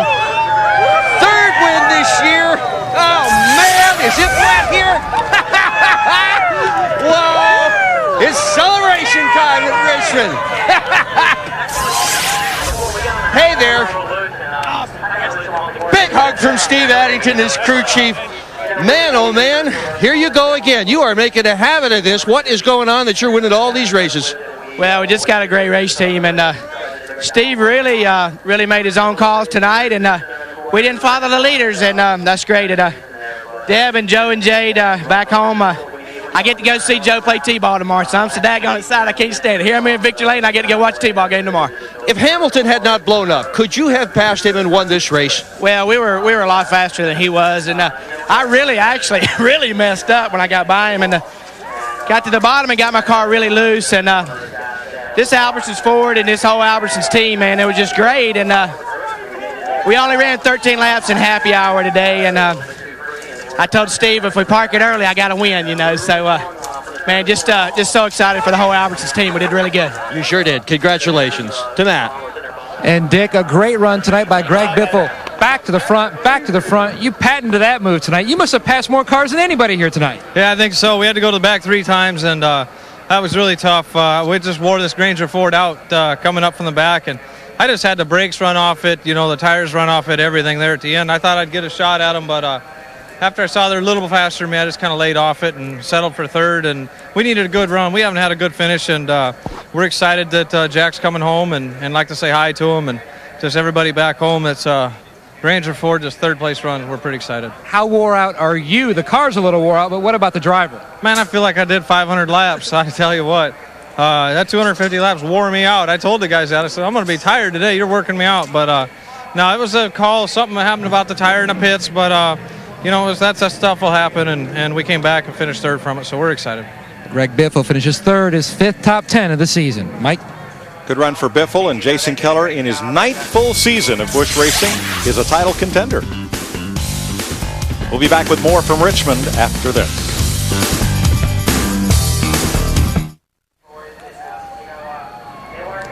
Coming up right after tonight's race coverage, stay tuned for the Tough Man World Championship right here on FX. That leaderboard is full of tough men, young tough men. Here tonight, Steve Burns with one of them. Mike, that's Ashton Lewis Jr. Boy, great run. Tell us about it. I mean, you spun and still came back. Yeah, it was a good move on Kenny Wallace's part to wreck us. We got loose up there in the high groove. I know Kenny didn't mean to do it, and he just got in the back of me. But it put us on a different tire strategy, and really worked out in our benefit. You know, it looks like our luck's turning around. I got a coin here that Colonel Allenback gave me at the beginning of the sponsorship deal with the Silver Air Patrol, and I've been carrying it around, but I never raced with it. And last week, I really brought it around the racetrack, and it seemed like our luck turned around. So I put it in my suit this week, and I had it with me the whole time, and I guess our luck's changing finally for us. Great run, Ashton. Let's go to Matt Yoakum. Steve, the Toys R Us kid. Kevin Grubb, your last top 5 came here last fall, another top 5, but you were kind of worried about the tire situation, trying to make it back through all that traffic. Yeah, I tell you, the Toys R Us car ran great all night on long runs, and you know, we were talking about it there before we had to come in because of gas. You know, it was a heartbreaker because I felt like, you know, we really had a chance to win the race, and you know, but we had to come in, and you know, we were talking about taking 2 tires. I said, hey, you know, why even take 2 tires? Because it's running good on long runs, you know, on old tires. So it worked out pretty good. You know, we ran. You know, with all the guys behind me on new tires, we ended up pulling away from all of them. So Hank Parker came on pretty strong at the end, but he still couldn't, you know, quite get up there. So it was a good pit call by Tony Lambert, my crew chief, and you know, so far it's been a good weekend, except for on the Wins Cup side. Little Grubb, 5th place tonight here at Richmond. Mike? As he mentioned, he was 1 spot shy of making the Winston Cup race here tomorrow night. But well, that day will now. come. That day will come for him. Yeah. You bet. Jason Keller, the winner, his 8th Busch Series victory. Ashton Lewis Jr., Greg Biffle, Michael Waltrip. Not such a young gun. No, he turned 39 Monday, so he's the old guy up in that crowd. Tim Sauter, another top 10 finish. That's 2 weeks in a row. And how about David Rudeman, first ever race, 16th, and Ricky Hendrick, good comeback. Yeah, he finished 15th, but Tim Sauter stayed a lap down forever, you know, and got back on the lead lap. So he had a fast car, and he did a good job. Sprague, 18th, first car lap down. That's pretty yeoman's job on his part. Yeah, and a top 20 for both Butch Miller and Larry Foyt. And a Richmond record for cars falling out of the race. Good race cars, Jimmy Spencer, Jeff Green, and Johnny Benson. He had done moved up when he had that wreck down in 3 and 4. Poor old Bobby Jr., he ends up 25th after dominating the race. New point leader headed for Loudon, the newly repaved New Hampshire International Speedway next week. Jason Keller over Jack Sprague, Randy LaJoy. Scott Riggs falls to 4th, Greg Biffle to 5th. We'll have coverage from New Hampshire for you next Saturday. And let's check in where the vacancy light is still lit. Well, they'll leave a light on for you down there. They don't know where they have a vacancy or not. No vacancy. At the Hollywood Hotel, the light went from green to red just as we went there. That was for you, Daryl. We don't red need you arrow down here, buddy. I wouldn't stay there because you don't have room service. We'll order out. Hey, by the way, on the network that brings you the Shield, drivers could have used one out there tonight. 11 cautions, that is a track record tying, and 19 cars out of the race. But in the end, Jason Keller, you pointed out early, we showed the pictures, superstitious as the fireworks go off here to celebrate the points leader win here. He wears a T-shirt of Hank Parker Jr. under his racing gear. Hank Parker Jr. does the same, but Keller thinks it works for him. It did again tonight. It obviously did. He did a great job. But one thing we want to talk about once again, early on in the evening, we pointed out, Greg Pollux, who's the owner of this car, said the car was fantastic, and he even parked that car early during the final practice because he was so happy with it. Bobby Hamilton Jr. led 159 laps, did fail to finish as Keller takes over the points lead from Sprague. A tough break for Hamilton Jr. It was a heartbreak, but as he said, hey, they knew we were here. the Marines may have landed. You might be able to start watching that young man because he looks like he is focused on trying to get up there and run with these guys. A fourth straight win by a Ford driver, third win this season for Jason Keller. Talladega, Rockingham, and now Richmond as you get a look at his happy crew. NASCAR racing across the Fox networks continuing tomorrow with NASCAR this morning presented by Smirnoff Ice on Fox Sports Net. Then go racing under the lights with the Pontiac Excitement 400 on FX, the Fox Networks and Speed Channel, your home for NASCAR television. And I'll point out one thing right now. Fireworks are just beginning here at Richmond. They're going to get better tomorrow night. First win in Richmond for Jason Keller. 2 wins in his last 3 races. He has been red hot. The 4th straight top 5 finish for him, and he is your Busch Series points leader. Thanks for watching NASCAR and FX. For the gang all here, I'm Chris Myers from Richmond. We'll see you Saturday night under the lights. Take care.